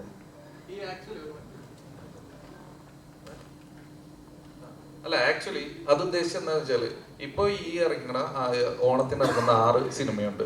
ഈ 6 സിനിമയില് ഏറ്റവും പവർ ആയിട്ടുള്ളത് അവരാണ്. വലിയ പ്രൊഡക്ഷൻ കമ്പനി അല്ലെങ്കിൽ ഇപ്പോ യൂത്ത് ആയിട്ട് ഇപ്പൊ ഹിറ്റ് അടിച്ചിട്ട് നിൽക്കണ ഇത്. അപ്പൊ ഇവർ 3 ആള് ഫോക്കസ് ചെയ്തിട്ട് ഒരു കാര്യം ചെയ്യുമ്പോൾ അതിന് ഓട്ടോമാറ്റിക്കലി ഭയങ്കര റീച്ച് വരും. അപ്പൊ അതിന്റെ ഇടയിൽ ഞങ്ങളുടെ ചിത്രത്തിന്റെ പേര് പറയണമെന്ന് പോലും പേര് പറഞ്ഞ സന്തോഷം, മറ്റു ചിത്രങ്ങളൊന്നും കൂടി പറയായിരുന്നെങ്കിൽ അത് ഓക്കെ. അല്ലെങ്കിൽ ഓണ ചിത്രങ്ങൾ ഇത് മാത്രം എന്ന് ഓഡിയൻസിലേക്ക് അത് ശ്രദ്ധ വരും. കാരണം ഇത് കണ്ടിട്ട് എന്നെ 1-2 പിള്ളേർ വിളിച്ചിട്ട് നിങ്ങളുടെ റിലീസ് ഇല്ലേ എന്ന് ചോദിച്ചു. ഈ പടങ്ങൾ മാത്രമാണല്ലോ പറഞ്ഞുള്ളൂ. പിന്നെ എന്താ പറയാ, മെയിൻ സ്ട്രീമിൽ അല്ലെങ്കിൽ ലൈവായിട്ട് നിൽക്കുന്ന ഇവര് 3 പേരും കൂടിയിട്ട് ഒരു കാര്യം ചെയ്യുമ്പോൾ അതിന് കിട്ടുന്ന ഫോക്കസ് വേറെയാണ്. ഇപ്പോൾ റഹ്മാൻ സാറിന്റെ അടുത്ത് ചോദിക്കുകയാണെങ്കിൽ റഹ്മാൻ സാറിനെയും കൂടി കൊളാബ് ചെയ്തിട്ട് അതിലൊരു വീഡിയോ ഇടാം, ബാക്കി ആക്ടേഴ്സിനെയും കൂടിയിട്ടൊക്കെ ആകുമ്പോൾ അതൊരു കൂട്ടായ്മയാവും. നമ്മൾ കൂട്ടായ്മയിലൂടെ ഒരു കാര്യം ചെയ്യുമ്പോൾ ഒന്നും കൂടി ശ്രദ്ധിക്കണം. ഞങ്ങൾക്ക് അതൊരു വിഷമമായി, ഞങ്ങളുടെ ഒരു വേദനയാണ്. ഒന്നാമത് പല സെന്റേഴ്സിൽ ഞങ്ങൾക്ക് ഷോസ് ഒക്കെ കുറവാണ്. അപ്പൊ അതിന്റെ ഇടയിൽ ഇങ്ങനെയും കൂടിയിട്ടൊക്കെ വരുമ്പോൾ നമ്മൾ ഒരുപാട് കഷ്ടപ്പെട്ട് എഫേർട്ട് എടുത്തിട്ടല്ല എല്ലാവരും സിനിമ ചെയ്യുന്നത്. അപ്പോൾ അങ്ങനെ ഒരു 3 പേര് ഒരു ഒറ്റയ്ക്ക് 3 പേര് കൂടി ഒരു കാര്യം ചെയ്തപ്പോൾ അതിൽ ഞങ്ങൾ കൂടിയിട്ട് ഉൾപ്പെടുത്താമായിരുന്നു എന്ന് നമ്മുടെ ഒരു ആഗ്രഹം ഉണ്ടാവില്ലേ, ആ ഒരു ആഗ്രഹമാണ് ആ പോസ്റ്റ്. അത് ഈ പവർ ഗ്രൂപ്പ് എന്ന് ഉദ്ദേശിച്ചത് ഇങ്ങനെയൊക്കെയാണ്. ഈ പവർ ഗ്രൂപ്പ് എന്ന് പറഞ്ഞാൽ ഇവിടെ ആരും പവർ ഗ്രൂപ്പ് എന്ന് എഴുതിയിട്ട് കടയിട്ടിട്ട് ഇരിക്കണവരല്ല, അല്ലെങ്കിൽ ഇരിക്കണവരല്ല ഈ പവർ ഗ്രൂപ്പ്. ഈ പവർ ഗ്രൂപ്പ് എന്ന് പറഞ്ഞു കഴിഞ്ഞാൽ നമ്മൾ പോലും അറിയാതെ നമ്മൾ ചെയ്യണ പ്രവർത്തികളിൽ പറഞ്ഞ മറ്റുള്ളവർക്ക് പറഞ്ഞ ഒരു ദ്രോഹമാണത്. ദ്രോഹം എന്ന് വെച്ച് കഴിഞ്ഞാൽ ആ വീഡിയോ കാണുമ്പോൾ സ്വാഭാവികമായിട്ടും കുറെ ആളുകൾ തെറ്റിദ്ധരിക്കപ്പെടാം ഈ 3 സിനിമകൾ മാത്രം ഓണത്തിനുള്ളൂ. അപ്പൊ അത് ഒന്ന് ക്ലിയർ ചെയ്തു എന്ന് മാത്രമേ, ഞങ്ങളുടെ ഒരു വേദന പറഞ്ഞു എന്ന് മാത്രം. ഇപ്പൊ നാസിഫ് ഒരു ഇന്റർവ്യൂല് പറഞ്ഞു അവരങ്ങനെ ഒന്നും ഉദ്ദേശിച്ചിട്ടില്ല എന്ന് പറഞ്ഞപ്പോ ഞങ്ങൾക്ക് അത് ഓക്കെയാണ്. പക്ഷെ ഞങ്ങളുടെ ഒരു വിഷമം ആ നേരത്ത് ഞങ്ങളൊന്ന് എക്സ്പ്രസ് ചെയ്തു എന്ന് മാത്രം, അത്രേ ഉള്ളൂ.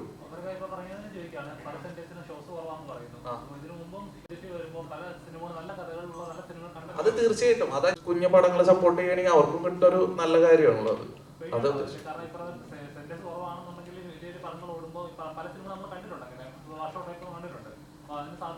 അല്ല, എനിക്ക് പേടിയില്ല. പക്ഷെ നമ്മുടെ ഒപ്പം എന്താ പറയാ, നമ്മളിത് ഒരുപാട് ആഗ്രഹിച്ച ഒരു മാസീവ് ഇമ്പാക്ട് അല്ലെങ്കിൽ മാസീവ് തിയേറ്റർ ഒക്കെ കിട്ടുന്ന ആഗ്രഹിച്ചിട്ട് കൂടിയിട്ടാണ് ഈ പടം ചെയ്തത്. അപ്പൊ അത്ര കിട്ടാത്തതിന്റെ ഒരു ചെറിയ വിഷമമുണ്ട്.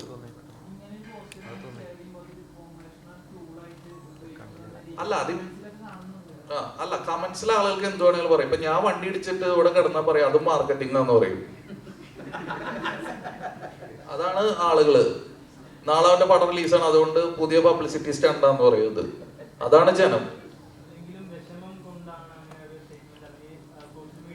ഇപ്പൊ ഞാൻ പറയട്ടെ, ഇവര് ഇപ്പൊ ടോവിനോ, ആസിഫ് അലി, പെപ്പെ, ഇവര് 3 ആൾ എന്റെ സിനിമയുടെ ഒന്ന് പേര് പറഞ്ഞേക്കാൻ ഞാൻ ആഗ്രഹിക്കില്ലേ?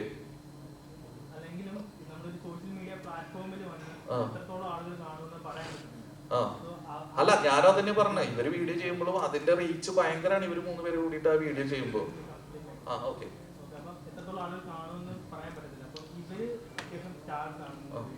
ഇവരോട് നേരിട്ട് ഈ സങ്കടം ആദ്യം അറിയിക്കാൻ ശ്രമിച്ചിരുന്നു, എന്നിട്ടാണോ ഈ പോസ്റ്റ് ഇട്ടത്, അതോ എങ്ങനെയാണ്? അല്ല, അവരാ വീഡിയോ അത് ഞങ്ങൾക്ക് അയച്ചു തന്നിട്ടില്ലല്ലോ. അപ്പൊ നമ്മളും അതേപോലെ അവര് പബ്ലിക്കായിട്ടാണ് ആ സാധനം പറഞ്ഞത്. അപ്പൊ ഞാൻ പബ്ലിക്കായിട്ട് പറഞ്ഞു. അതെ, അതാ ഞാൻ പറഞ്ഞത്. നമ്മളൊരു കാര്യം, നമ്മൾ കൂടുതൽ പവർഫുൾ ആവുമ്പോൾ നമ്മൾ ചെയ്യുന്ന പ്രവർത്തികൾ കൂടുതൽ ശ്രദ്ധിക്കുക. കാരണം അതിന് പറഞ്ഞ ഇമ്പാക്ട് കൂടുതലായിരിക്കും.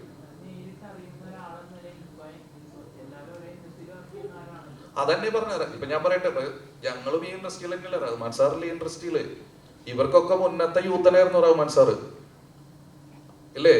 ഇപ്പൊ മമ്മൂക്കാടെയും ലാലേന്റെയും ഒരു പടമാണ് ഇറങ്ങണേന്ന് വിചാരിക്കും, ഇവരിത് ചെയ്യൂ? ഇപ്പൊ ബസൂക്കയും ബറോസും ഉണ്ട് ഓണത്തിന്, അങ്ങനെയാണെങ്കിൽ അവരതിനും കൂടിയിട്ട് വിഷയമില്ലേ? എന്താരൊന്നും ഇണ്ടാത്ത ഇല്ലേ? അപ്പൊ തീർച്ചയായിട്ടും ഇത് എന്തോ ആയിക്കോട്ടെ, അത് പ്രശ്നമൊന്നുമില്ല. ആ പ്രശ്നം അവിടെ കഴിഞ്ഞില്ല, അതിനെ പറ്റിയിട്ട് വേറെ ഇതൊന്നും വേണ്ട. ഞങ്ങൾക്ക് ആ നേരത്ത് വന്ന ആ ഒരു വേദന, ഞാൻ തീർച്ചയായിട്ടും നമ്മുടെ പേരൊന്നും അവർ പറഞ്ഞു കേൾക്കണമെന്ന് ഞാൻ ആഗ്രഹിച്ചു പോയി. അത് ചിലപ്പോൾ എന്റെ തെറ്റാവാം, എന്റെ സ്വാർത്ഥതയാവാം, എന്ത് വേണമെങ്കിലും ആവാം. അത് മനുഷ്യനല്ല, എനിക്കും ഉണ്ടാവും സ്വാർത്ഥമായ താല്പര്യങ്ങൾ, അങ്ങനെ കരുതിപ്പോ. ഇല്ല, ഇവരെ ആരും എന്നെ വിളിച്ചിട്ടില്ല.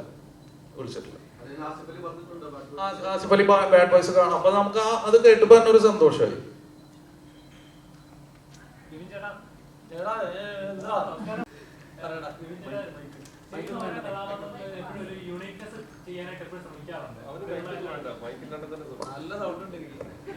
ചക്കര ചോദിക്കി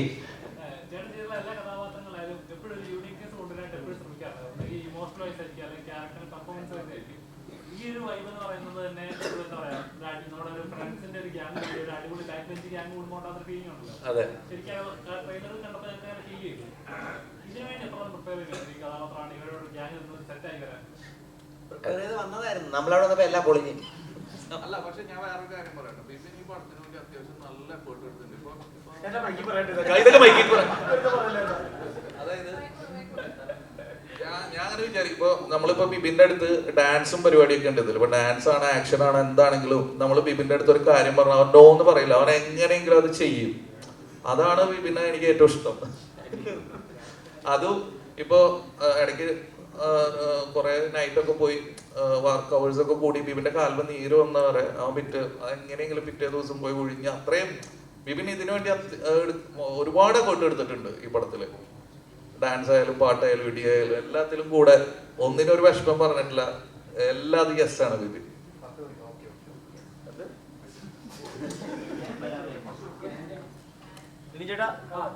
സക്സസ്ഫുൾ ആയിട്ടുള്ളൊരു കോമഡി റൈറ്റർ കൂടിയാണല്ലോ. ആ, നീയാണോ കാണാനുള്ള വേണ്ടിട്ട്. അപ്പൊ ഇതിന്റെ ഒരു കോമിക് റൈറ്റിങ്ങിന്, അതായത് ഇതില് വർക്ക് ആവാൻ പോകുന്ന തമാശകളൊക്കെ ഉണ്ടാവും, അതിനെ എങ്ങനെയാണ് ജഡ്ജ് ചെയ്യുന്നത്? ഈ സിനിമയിലെ ഇത് നോർമലി നമുക്ക് രണ്ട് രീതിയിൽ, ചിലപ്പോൾ ചില സ്ക്രിപ്റ്റുകൾ വായിക്കുമ്പോൾ നമുക്ക് ഇതിൽ തമാശ ഉണ്ടെന്ന് മനസ്സിലാക്കാം. രണ്ട്, നമ്മൾ ചില തമാശകൾ വായിക്കുമ്പോൾ നമ്മൾ തന്നെ ചിരിക്കുകയും ചെയ്യും ഇല്ലേ? അങ്ങനെ ചിരിച്ച ഒരു സ്ക്രിപ്റ്റാണ് ബാഡ് ബോയ്സിന്റെ. അതുകൊണ്ട് തന്നെയാണ് കമ്മിറ്റ് ചെയ്തതും. എന്താണ് ഇത്രയും തമാശ പടത്തിലില്ല കേട്ടോ, ഇപ്പൊ കണ്ടത്രയും. അപ്പോൾ അതുകൊണ്ട് തന്നെയാണ് പടം കമ്മിറ്റ് ചെയ്തതും. പക്ഷെ ഇത് ഭയങ്കര രസമായിട്ട് വന്നിട്ടുണ്ട്, നല്ല രീതിയിൽ ചിരിക്കാനുണ്ട്, നല്ല പാട്ടുണ്ട്, ഡാൻസ് ഉണ്ട്. എന്തായാലും എനിക്ക് 100% ഉറപ്പാണ് നിങ്ങൾ നല്ല രീതിയിൽ ഇത് എന്റർടൈൻ ചെയ്യിക്കും, അതിൽ ഒരു സംശയമില്ല. ഇല്ല, ഞാൻ അങ്ങോട്ട് ചോദിച്ചോണ്ടിരിക്കും എങ്ങനെയെങ്കിലും തമിഴിൽ പോകണം, ചെന്നൈ പോയിട്ട് രക്ഷപ്പെടണം.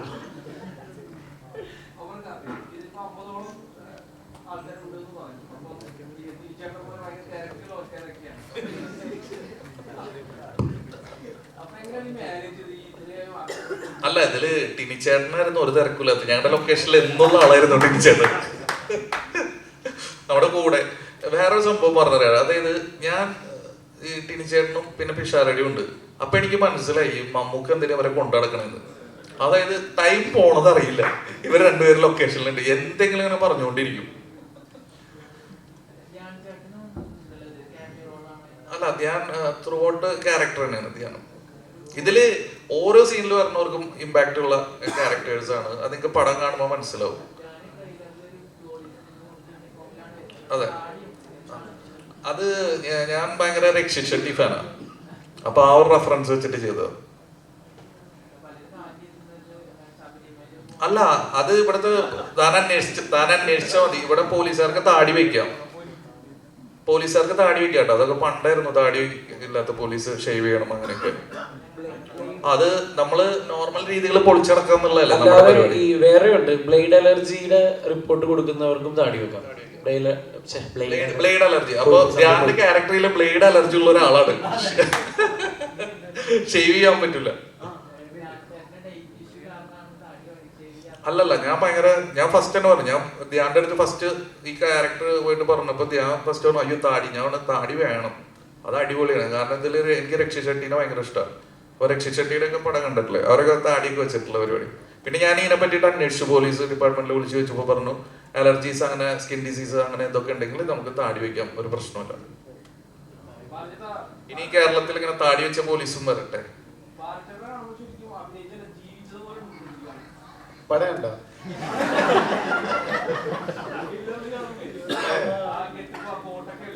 ഇത് ഫസ്റ്റ് എന്നെ ഉമ്മർ വിളിച്ചപ്പോ എന്നാ ഒരു പടമുണ്ട് എനിക്ക് ഹീറോ ആയിട്ട് എന്നാ അതിൽ അഭിനയിക്കണമെന്ന് പറഞ്ഞു. ഓക്കെ, പിന്നെ വിളിച്ചില്ല. ഒരു 3 മാസം കഴിഞ്ഞ് ഞാൻ അങ്ങോട്ട് വിളിച്ചു. ഒരു പടം ഉണ്ടെന്ന് പറഞ്ഞായിരുന്നില്ലേ, എനിക്ക് ഓർമ്മ ഉണ്ടെന്ന് പറഞ്ഞു. അതെ, അപ്പോൾ ഒരു ദിവസം വിളിക്കുക, മുമ്പേ ദിവസം 4 പടത്തിന്റെ പൂജ വന്നേക്കണം. ഈ കഥയെ പറഞ്ഞിട്ടില്ല, ഡേറ്റ് ചോദിച്ചില്ല, പൂജയ്ക്ക് വിളിച്ച്. അപ്പം ഞാൻ പൂജയ്ക്ക് പോയപ്പോൾ അറിയാണ്ട് ഞാൻ കോട്ടിട്ടിട്ട് പോയി. അത് ഭയങ്കര ന്യൂസായിരുന്നു. അന്ന് എനിക്കറിയില്ല, ക്ലൈമാറ്റിക് കണ്ടീഷൻ വീട്ടിൽ നിന്ന് ഇറങ്ങുമ്പോൾ കുറച്ച് തണുപ്പായിരുന്നു. അപ്പോൾ കോട്ടിട്ട് അവിടെ ചെന്നപ്പോൾ ഭയങ്കര ചൂടായിരുന്നു. എല്ലാവരും എന്നെ കണ്ട് ചിരിച്ചുകൊണ്ടിരിക്കുക. പക്ഷേ നമ്മുടെ ഡയറക്ടർ ഒമർ മാത്രം വേറെ വിഷയമല്ല. ഇതാണ് കഥാപാത്രം. അത് കഴിഞ്ഞിട്ട്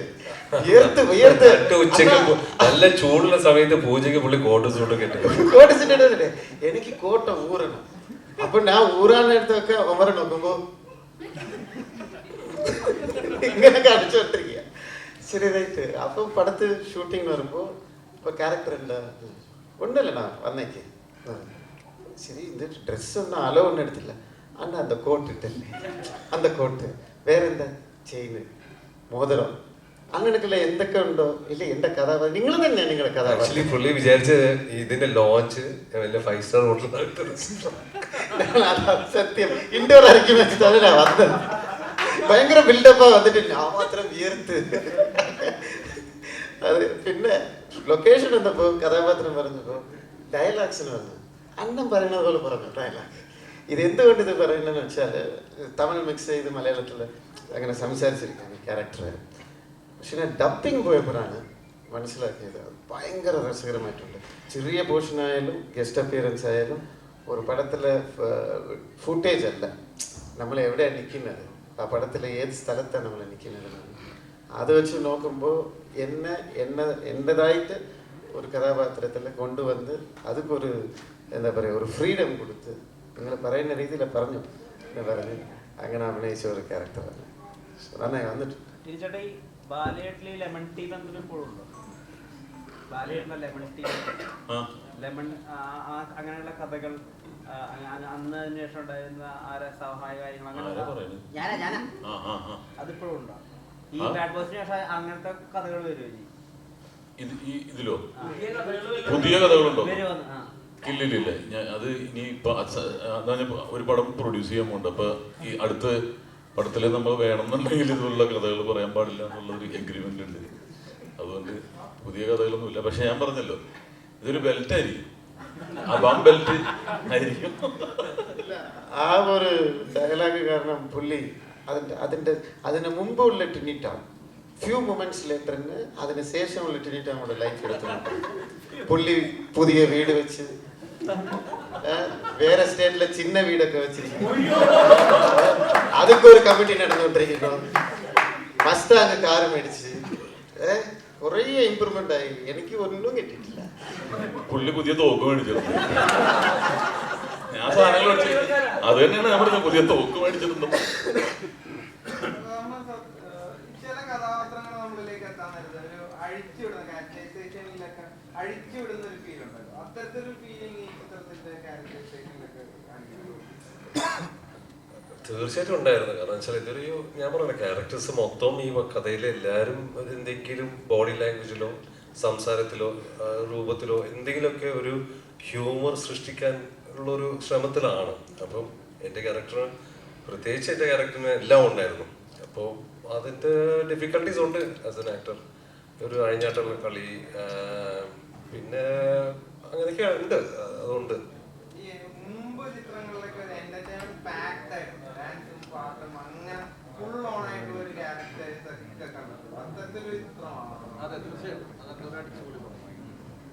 ഈ ആവേശം ഇറങ്ങിയ സമയത്ത് പറഞ്ഞത് ഈ ഫഹദിന്റെ രാജമാണിക്യമാണ് ആവേശം എന്നുള്ള രീതി.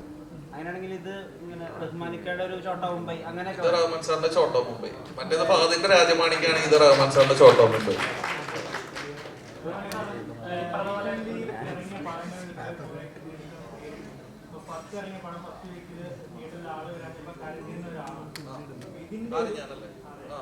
ഇതിന്റെ ഒരു ടീച്ചർ തൊട്ട് കണ്ടു അതിനെല്ലാം ഉള്ള ഒരു മറുപടി ആയിട്ടാണ് ഈ സിനിമ ചെയ്തിരിക്കുന്നത്. സത്യത്തിൽ അങ്ങനെ ഒരു വാശിപ്പുറത്ത് ചെയ്ത പടമാണോ? തീർച്ചയായിട്ടും ഞാൻ പറഞ്ഞില്ലേ, അതായത് എനിക്ക് എല്ലാ തരം പ്രേക്ഷകർക്കും കൂടി കാണാൻ പറ്റുന്ന ഒരു ചിത്രം എടുക്കുക എന്നുള്ള എൻ്റെ ഒരു വാശിയായിരുന്നു. കാരണം ഈ പറഞ്ഞ പോലെ കാറ്റഗറൈസ് ചെയ്യാൻ ശ്രമിക്കുന്ന പോലെ എനിക്ക് തോന്നിയിട്ടുണ്ട് ഒരുപാട്. അപ്പൊ അതിനുള്ള ഒരു മറുപടി എന്നുള്ള രീതിയിൽ തന്നെയാണ് ഈ ചിത്രം എടുത്തിട്ടുള്ളത്. പിന്നെ ഇതില് മറ്റൊരു പ്രത്യേകത എന്താണെന്ന് വെച്ചാൽ ഇപ്പൊ റഹ്മാൻ സാറ്, ബാബു അന്നിച്ചേട്ടൻ, പിന്നെ ശങ്കർ സാറ് എല്ലാവരും ഉണ്ട്. അപ്പൊ പഴയ ആ ഒരു എന്താ പറയാ നമ്മുടെയൊക്കെ ചെറുപ്പത്തിലെ ആ ഒരു വിന്റേജ് കോമ്പോനെ തിരിച്ച് ഇത് റീഫ്രഷ് ചെയ്തിട്ട് പുതിയൊരു മാക്സ് പ്രോ ആക്കിയിട്ട് കാണിച്ചതിൽ അതൊക്കെ ഭയങ്കര സന്തോഷമുള്ള കാര്യമാണ്.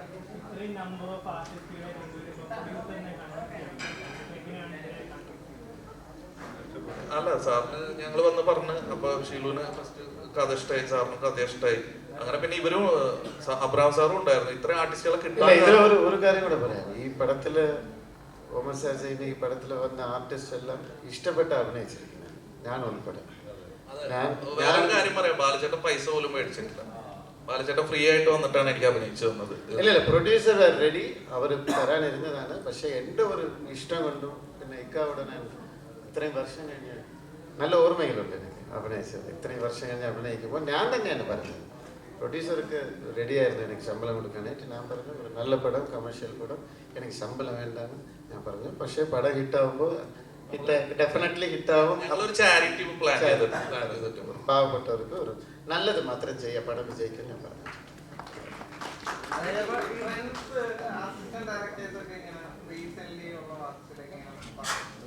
റഹ്മാൻ സാറൊക്കെ സത്യത്തിൽ ഈ മമ്മൂക്കാലാകട്ടെ ഈ ഒരു കാറ്റഗറിയിലേക്ക് പറയുന്നത് സ്ക്രീൻ പ്രസൻസിന്റെ കാര്യത്തിൽ എന്താണ് ഇദ്ദേഹത്തിലേക്ക് ഈ ഗണത്തിൽ കൂട്ടുന്നതെന്ന് ചോദിക്കുന്നത്. സ്ക്രീൻ പ്രസൻസിന്റെ അകത്ത് ആ മോണിറ്ററിൽ കാണാൻ ഒരു സീനുണ്ട്, അത് ഇങ്ങനെ പലപ്പോഴും ഇങ്ങനെ ഷെയർ ചെയ്തിട്ടുണ്ടായിരുന്നു. അപ്പം ഒരു ഡയറക്ടർ പെർസ്പെക്റ്റീവില് ഇത് എത്രത്തോളം ആസ്വദിച്ചു? അല്ല, ഞാനിത് സത്യം പറഞ്ഞു കഴിഞ്ഞാൽ ഈ പടം കണ്ടു കഴിഞ്ഞിട്ട് ഞാൻ ഭയങ്കര ഒരു വാവ് അടിച്ചിട്ടുണ്ട്. കാരണം സാറിന്റെ ഒരു ഓറഞ്ച് സ്ക്രീൻ പ്രസൻസ് ഒക്കെ ഉണ്ട്. അപ്പൊ എനിക്ക് സത്യം പറഞ്ഞു കഴിഞ്ഞാൽ എനിക്ക് പേഴ്സണലി ഭയങ്കര വിഷമമായി. അതായത് സാർ എന്തുകൊണ്ട് ഇത്ര നാള് ഇങ്ങനത്തെ ഒരു സാധനം ചെയ്തില്ല, അല്ലെങ്കിൽ ഇപ്പൊ ഈ സിനിമ ഇതിങ്ങനെ ഹിറ്റായി കഴിഞ്ഞാല് ഇതിന്റെ കൂടെ മറ്റുള്ള ഡയറക്ടേഴ്സിനും എല്ലാവർക്കും കൂടി ഒന്നാമതേ ഇവിടെ മലയാളത്തിലെ ആർട്ടിസ്റ്റുകളുടെ ഡേറ്റ് കിട്ടാൻ ഭയങ്കര ബുദ്ധിമുട്ടാണ്. അപ്പൊ സാറിനെ പോലെ ഒരാള് വീണ്ടും വന്ന് ഇതേപോലെ മാസീവ് ഇമ്പാക്ട് ഉള്ള മാസ് കോമഡി എല്ലാം കലർന്നിട്ടുള്ള ഒരു ഫിലിമുകൾ ചെയ്യുക, അതൊക്കെ ഇൻഡസ്ട്രിക്ക് ഭയങ്കര ഗുണമുള്ള കാര്യങ്ങളാണ്. അപ്പൊ ഇനിയും ഒരുപാട് താരങ്ങൾ വരട്ടെ, ഞങ്ങൾക്ക് സംവിധായകർക്കൊക്കെ ഞങ്ങളുടെ മനസ്സിൽ കണ്ടറിഞ്ഞ് സിനിമ ചെയ്യാൻ പറ്റുന്ന അത്രയധികം താരങ്ങൾ ഉണ്ടാവട്ടെ.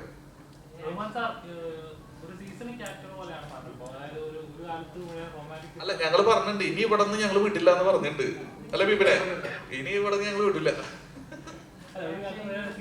റൊമാന്റിക് കഥാപാത്രങ്ങളിലൂടെയായിരുന്നു. പിന്നീട് നായകനായിരിക്കുന്നു, പിന്നീട് വില്ലനായി വരുന്നു, പിന്നീട് ലോകങ്ങൾ 16 പോലെ ആരും പ്രതീക്ഷിക്കാത്ത ഒരു കഥാപാത്രങ്ങളിലൂടെ ഞങ്ങൾ കണ്ടിട്ടുണ്ട്. അപ്പൊ ഒരു കഥാപാത്രം ചൂസ് ചെയ്യുമ്പോൾ അതായത് ഇത് കാണുമ്പോൾ ഞെട്ടണം, അങ്ങനെ ഫീൽ ചെയ്തിട്ടുണ്ട്. കാരണം ഒരു സെറ്റ് ഓഫ് പീരീഡിൽ നിന്ന് ആളുകൾ മാറി ചിന്തിക്കണം. ഇത് കാണുമ്പോൾ ഞെട്ടണം അങ്ങനൊന്നും ഞാൻ വിചാരിക്കാറില്ല. എനിക്ക് കഥ ഇഷ്ടപ്പെടണം, എൻ്റെ ക്യാരക്ടർ ഇഷ്ടപ്പെടണം, എനിക്കിഷ്ടപ്പെട്ടോ ഞാൻ ചെയ്യും, അത്രേ ഉള്ളൂ. വലിയൊരു തോട്ട് പ്രോസസ് ഒന്നും പോകില്ല. പക്ഷെ എനിക്കതൊരു ഡിഫറെൻ്റ് ആയിരിക്കണം. ഈ കഥയിൽ എന്താണ്, എവിടെയാണ് ഇതിൻ്റെ സ്പാർക്ക്, പ്രേക്ഷകർ ഈ സിനിമ കാണുമ്പോൾ അവിടെ അവർക്ക് എന്ത് ഇഷ്ടപ്പെടുന്നു എന്നുള്ളൊരു ചെറിയൊരു ഇത് സങ്കല്പം ഞാൻ ശ്രമിക്കും. അത് ഓരോ ഡയറക്ടർ ആ കഥ പറയുന്ന മെടുക്ക് അനുസരിച്ചിരിക്കും എന്നെ കൺവിൻസ് ചെയ്യാൻ വേണ്ടി. ഞാൻ പറഞ്ഞു, ഈവൻ ഈ ഒരു കഥ പറയുമ്പോൾ പോലും ഞാൻ അറ്റ്ലീസ്റ്റ് നമ്മളൊരു 3-4 സിറ്റിംഗ് ഇരുന്നു ഞാനൊന്ന് ഓക്കെ പറയാൻ. പക്ഷെ എല്ലാ സമയത്തും ഒമർ എൻ്റെ അടുത്ത് വന്ന് ഇല്ല, നമുക്കത് നിങ്ങൾക്ക് ചെയ്യാൻ പറ്റും, ഞാനുണ്ട് കൂടെ, വാ വാ എന്നൊക്കെ പറഞ്ഞ് അങ്ങനെയുള്ള ധൈര്യത്തിലാണ് ഞാൻ വന്നത്. സാരംഗാണ് ആക്ച്വലി നന്ദി പറയുന്നത്. കാരണം അതെ അതെ അതെ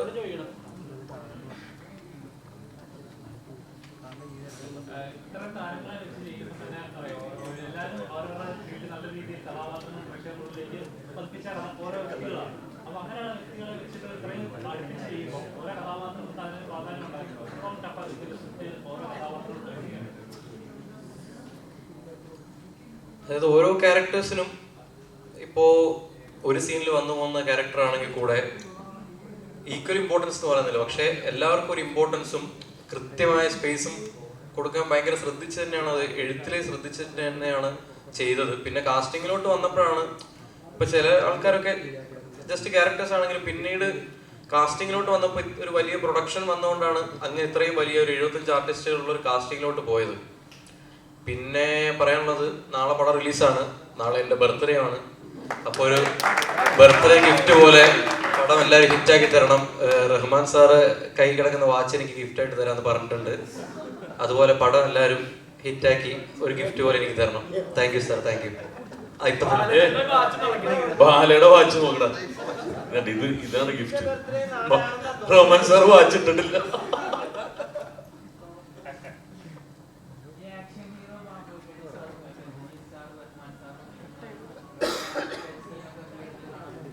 തീർച്ചയായിട്ടും തീർച്ചയായിട്ടും അങ്ങനെ ഉള്ള കുറെ മൂമെന്റ്സ് ഉണ്ട് പടത്തില്. തിയേറ്ററിൽ പൂരത്തിനുള്ള ജനം വന്നാൽ തീർച്ചയായിട്ടും അത് പൂരപ്പറമ്പാവും.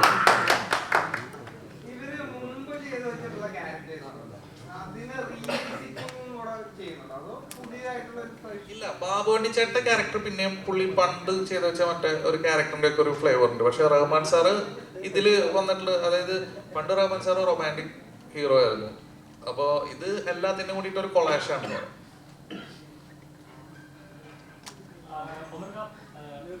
പുതിയ പരീക്ഷണങ്ങൾ ശ്രമിക്കുന്ന ഒരാളാണ്. കഥാലോചന ഒരുപാട് പുതുമുഖങ്ങളെ കൊണ്ടുവരാൻ ശ്രമിച്ചു.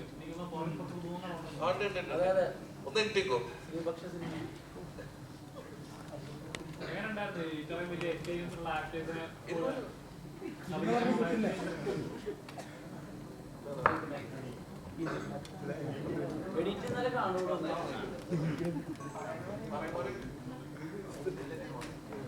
നല്ല എക്സ്പീരിയൻസ് ആയിരുന്നു.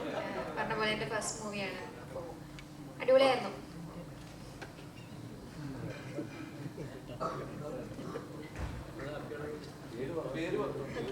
ഹായ്, എൻ്റെ പേര് ഷാന എന്നാണ്. ഹായ്, എൻ്റെ പേര് ആര്യ മേനോൻ. എൻ്റെ പേര് അമൃത. നമസ്കാരം, എൻ്റെ പേര് അർജുനാണ്. അല്ല, ഇത് സത്യം പറഞ്ഞാൽ നല്ലൊരു എക്സ്പീരിയൻസ് ആയിരുന്നു. എൻ്റെ ഫസ്റ്റ് മലയാളം മൂവിയാണ്.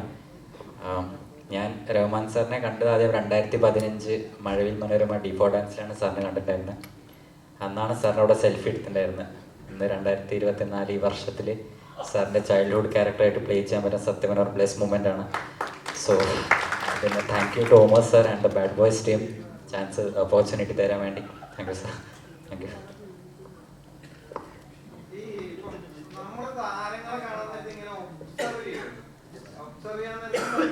അവരെന്ത് ചെയ്യുന്നു, എങ്ങനെ ഇരിക്കുന്നു, ആ ഒരു ഒബ്സർവേഷൻ നിങ്ങൾക്ക് എപ്പോഴും ഉണ്ടാവും.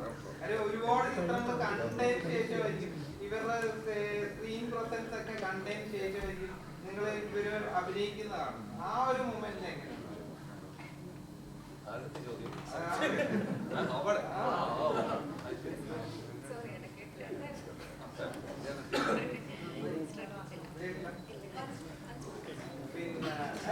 നമ്മൾ ഒരുപാട് നാള് ഇവരൊക്കെ ഈ താരങ്ങളുമായിട്ട് അഭിനയിക്കാൻ ഇവരുടെ സ്ക്രീൻ പ്രസൻസ് ഒക്കെ കണ്ട് ഒരു വാ മൂവ്മെന്റ് ഒക്കെ ചെയ്തതിന് ശേഷമായിരിക്കും നമ്മള് ഇവര് പെർഫോം ചെയ്യുന്നത് ലൈവായിട്ട് കാണും. അതോടൊപ്പം തന്നെ ഇവര് സെറ്റിൽ ഇരിക്കുന്നു, എന്ത് ചെയ്യുന്നു, എന്ത് കഴിക്കുന്നു, എങ്ങോട്ട് നോക്കുന്നു എന്നൊക്കെ ഒരു ഇതുണ്ടാവില്ല. നമ്മളിപ്പം ഈ പറഞ്ഞിട്ട് റമസാനാണെങ്കിലും മമ്മൂക്കാനെയൊക്കെ കാണാൻ നേരത്ത് നമ്മുടെ കണ്ണ് അവരിലേക്കായിരിക്കും. അപ്പൊ അങ്ങനത്തെ ഒരു എക്സ്പീരിയൻസ് ഒക്കെ എങ്ങനെ ഉണ്ടായിരുന്നു?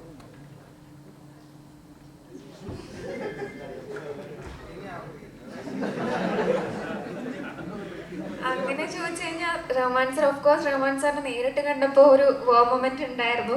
റഹ്മാൻ സാറിനെ മാത്രമല്ല, ഷെലി മാമിനെയും ആൻസൺ ചേട്ടനെയും എല്ലാവരെയും കണ്ടു, ബിബിൻ ചേട്ടനെയും സെന്തിൽ ചേട്ടനെയും അല്ല പറയുവാ എല്ലാരെയും ഡേറ്റിംഗ് ടോം ചേട്ടനെ എല്ലാരെയും ബാലസാറിനെ എല്ലാരെയും കണ്ടപ്പോ ഒരു വാമൂര് ഉണ്ടായിരുന്നു എന്തൊക്കെയായാലും. പിന്നെ റഹ്മാൻ സാറ് ഡാൻസ് കളിക്കുന്നതൊക്കെ കണ്ടപ്പോ ഓ അടിപൊളിയായിട്ട് തോന്നിയായിരുന്നു. അത് ഞാനല്ല, ഡയറക്ടർ സാറാണ്. അത് ആൻസർ ചേട്ടനും എല്ലാരും. അപ്പൊ അതെ, സാറിനത് പനിയായിരുന്നു. അപ്പൊ അതുകൊണ്ട് ബിബിൻ ചേട്ടനും എല്ലാരും അടിപൊളിയായിട്ട് ചെയ്തു. ആൻസി ചേട്ടന്റെ പേരായിട്ടാണ് ഇതിൽ ചെയ്യുന്നത്. ആൻസണി പടത്തിൽ ഒരു ഉമ്മ വെച്ചിട്ടുണ്ട്, അതേ കുറിച്ച് ആരെങ്കിലും സംസാരിക്കുന്നു? ഞാൻ പബ്ലിക്കലി കുടുംബക്കാരുടെ മുമ്പിൽ വെച്ച് ഉമ്മ വെച്ചാണ്. അപ്പൊ അതുകൊണ്ട് ഐ തിങ്ക് ഇറ്റ്സ് അപ്രൂവ്ഡ് അല്ലേ? ഉമ്മ വെക്കാം അല്ലേ? അല്ലേ?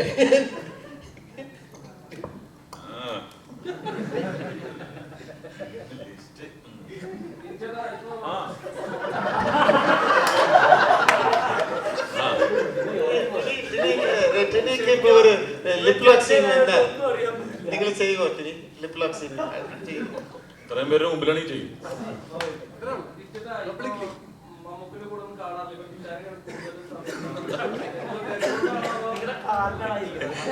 അല്ല, ചേട്ടൻ എന്റെ കൂടെയാ.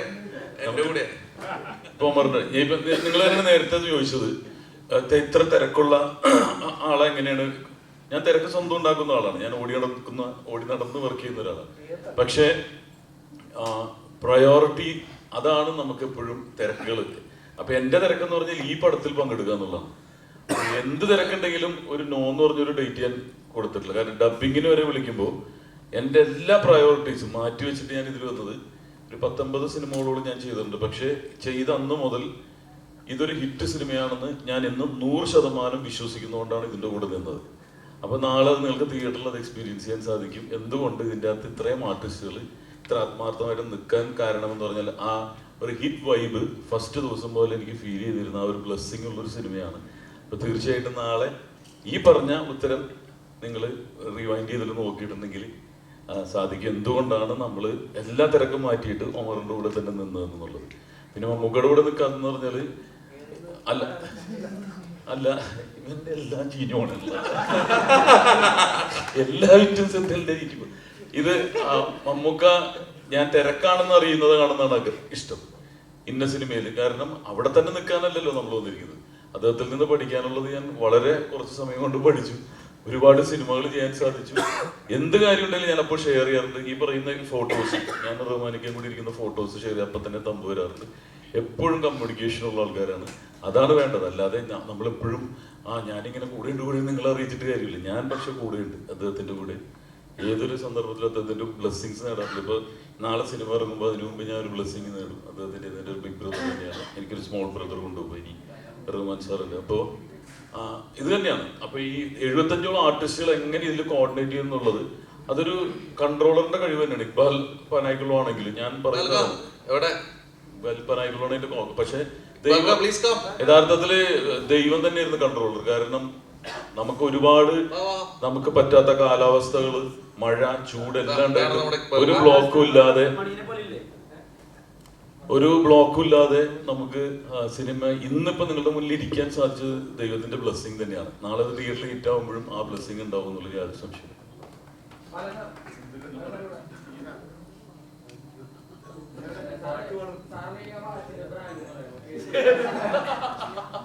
ഈ പടത്തിനും ഈ ചോദ്യത്തിനും യാതൊരു ബന്ധമില്ലാതെ ഒരു ചോദ്യം.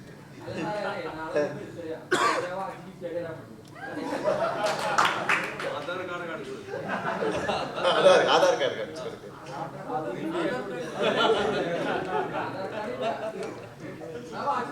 ഞാൻ ഒരു കാര്യം പറയാം. നാളെ ഈ പടം ഇറങ്ങട്ടെ.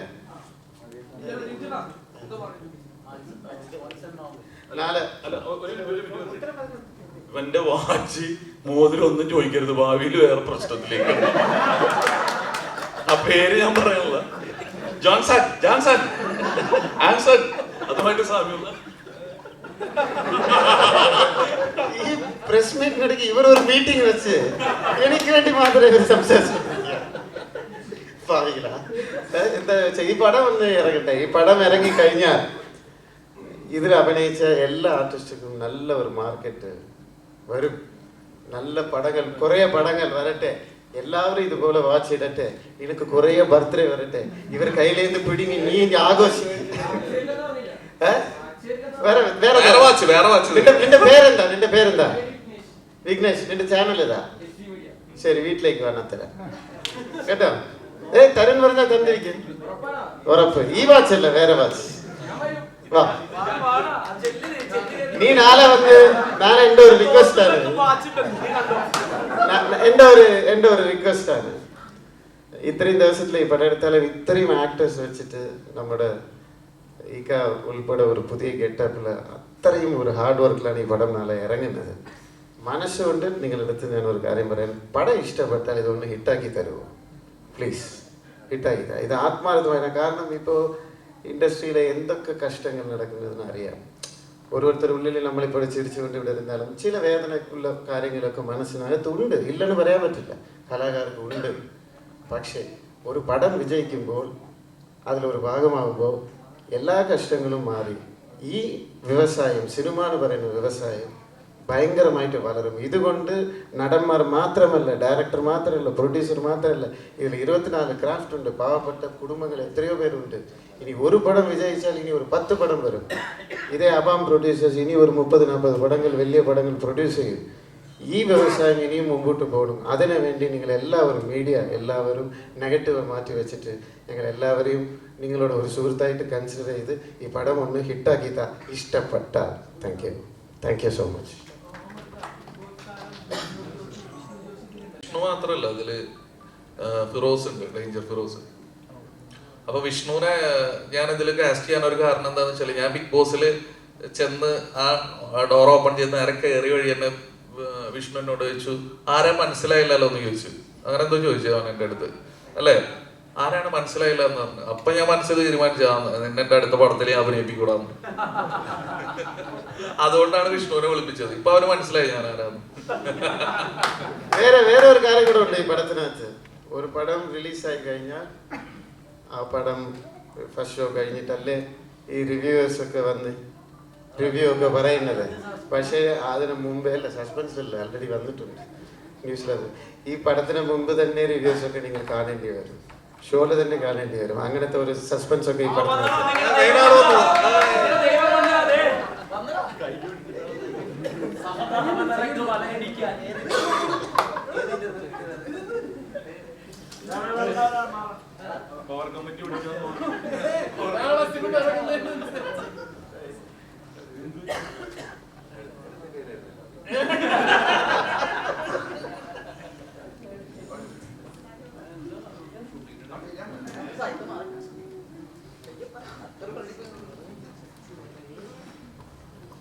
ബോൺ ആർട്ടിസ്റ്റ് ആണ്, അതാണ് ബോൺ ഒടിച്ചിട്ട് വന്നേക്കണത്.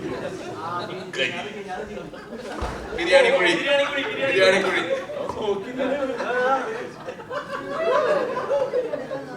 കോമഡി ഒക്കെ പറഞ്ഞ് താരമായിട്ടിരിക്കല്ലേ.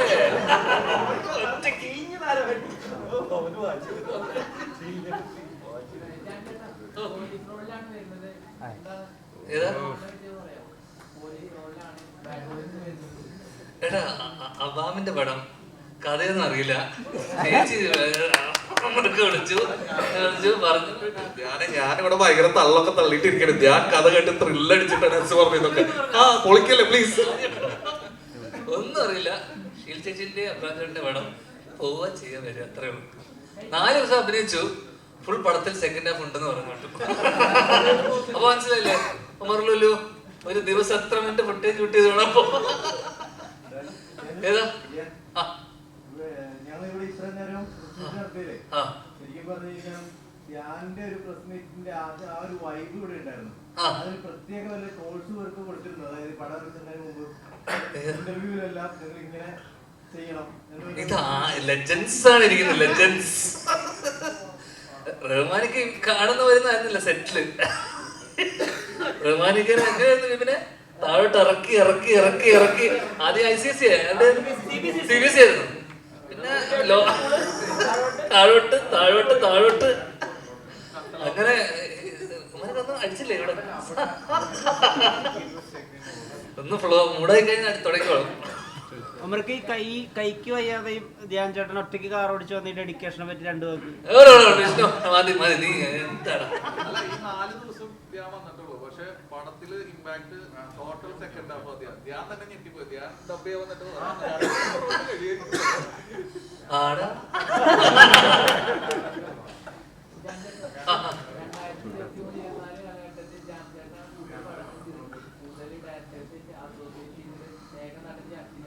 അതെ അതെ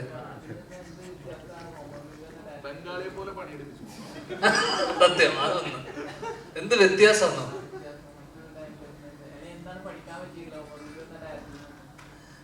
ഏത് ഏത് മറ്റേ മോശ സാഹചര്യത്തിലും എങ്ങനെയൊക്കെ അത് തരണം ചെയ്ത് ഒരു സിനിമ ചെയ്യാന്നുള്ളതും പിന്നെ ഒരു ആ സമയത്തല്ലേ ഇക്കന്റെ കേസ് നടക്കുന്നു, പ്രശ്നങ്ങൾ നടക്കുന്നു, അതൊന്നും തന്നെ സെറ്റിലോ അല്ലെങ്കിൽ ഒരു രീതിയിലും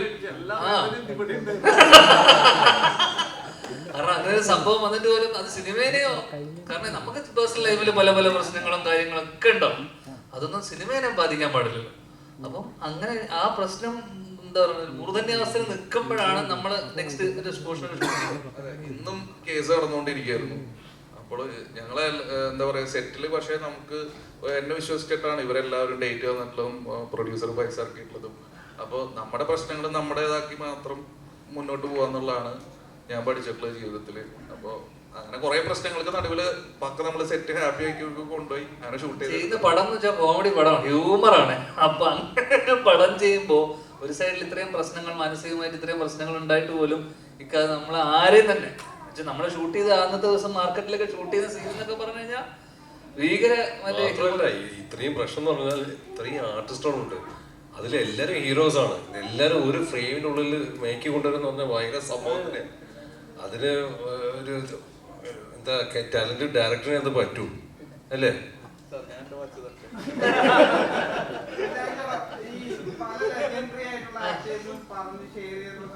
നമ്മുടെ കൂടെ വർക്ക് ചെയ്യുന്ന ഒരു കോമ്പിനേഷൻ സീൻസിലൊക്കെ കൂടെ വർക്ക് ചെയ്യുന്ന ആക്ടേഴ്സ് എത്രത്തോളം ഭംഗിയായിട്ടാണ് ചെയ്യുന്നത്, അതോടൊപ്പം നമ്മുടെ പെർഫോമൻസും അപ്ലിഫ്റ്റ് ചെയ്യും എന്ന തരത്തിലേക്ക് പറഞ്ഞു.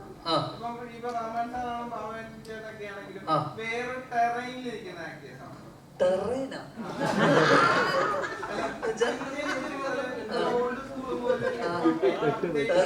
വിവനെന്താ പറയാനുണ്ടോ ടെറൈനെ പറ്റി?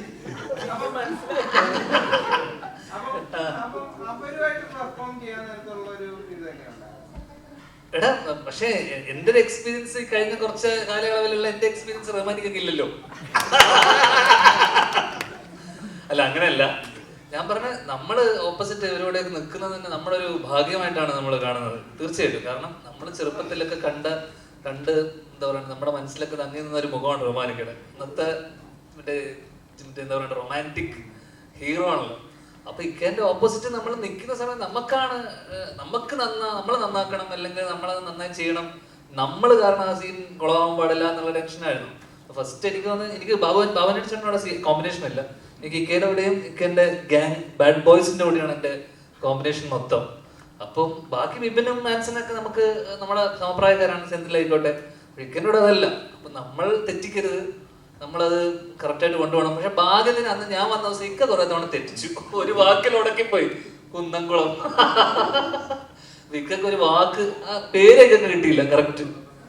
ഏതൊരു കുന്നംകുളത്തിന് പകരം എന്തോ ഇക്ക അവിടെ ഉടക്കി കുന്നമംഗലോ. അപ്പൊ എനിക്കൊരു ധൈര്യം വന്നു. അപ്പം നമുക്ക് സ്വാഭാവികമായിട്ടും ഇത്തരം നമ്മൾ ഇതുപോലെ ലെജൻസിനോട് വർക്ക് ചെയ്യുമ്പോൾ നമുക്ക് കിട്ടുന്ന ഒരു എനർജി വേറെ തന്നെയാണ്. അപ്പൊ നമ്മള് എന്താ പറയണ്ട ആ സീൻ എത്രത്തോളം നമ്മള് കാരണം എന്താ പറയണ്ട മോശമാവാൻ പാടില്ല. പിന്നെ ഇവരുടെ ഒരു എക്സ്പീരിയൻസ് എന്നൊക്കെ പറയുന്നത് ഭീകരമാണല്ലോ. അപ്പൊ ആ രീതിയിൽ നമ്മൾ ഭയങ്കര എൻജോയ് ചെയ്ത് നമ്മുടെ കോമ്പിനേഷൻ സീനൊക്കെ തന്നെ നമ്മൾ ഭയങ്കര ആസ്വദിച്ച് ചെയ്തിട്ടുള്ള ആ സിനിമയിൽ തന്നെയുള്ള ഏറ്റവും രസകരമായ എനിക്ക്. കാരണം ഇവർക്ക് ഒരുപാട് വേറെയും കുറെ പരിപാടികൾ ഉണ്ടായിരുന്നു. എന്നെ സംബന്ധിച്ചിടത്തോളം നമ്മുടെ പേഴ്സണൽ നോട്ട് എനിക്ക് ഭയങ്കര ഇൻട്രസ്റ്റിംഗ് ആയിട്ടുള്ള സീനുകളും എല്ലാം ഭയങ്കര ഇമ്പാക്റ്റ് ഉള്ള സീനുകളായിരുന്നു. ഞാൻ വന്നു പോയിരുന്ന സീനുകളൊക്കെ ഭയങ്കര ആസ്വദിച്ച് ചെയ്തതാണ്.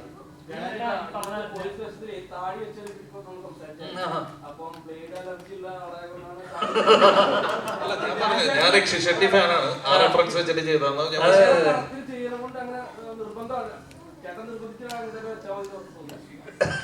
രണ്ടു മൂന്ന് പടം കണ്ടിട്ടാണ്. അല്ല അല്ല ഞാൻ പറഞ്ഞില്ലേ, ഞാൻ ധ്യാന്റെ അടുത്ത് ചെന്ന വഴിക്കാണ് ഞാൻ പറഞ്ഞിരുന്നു താടി. അപ്പൊ ഞാൻ പറഞ്ഞത് ഇത് കുഴപ്പമില്ല, എനിക്ക് രക്ഷി ഷെട്ടിയാണ് എന്റെ മനസ്സിൽ.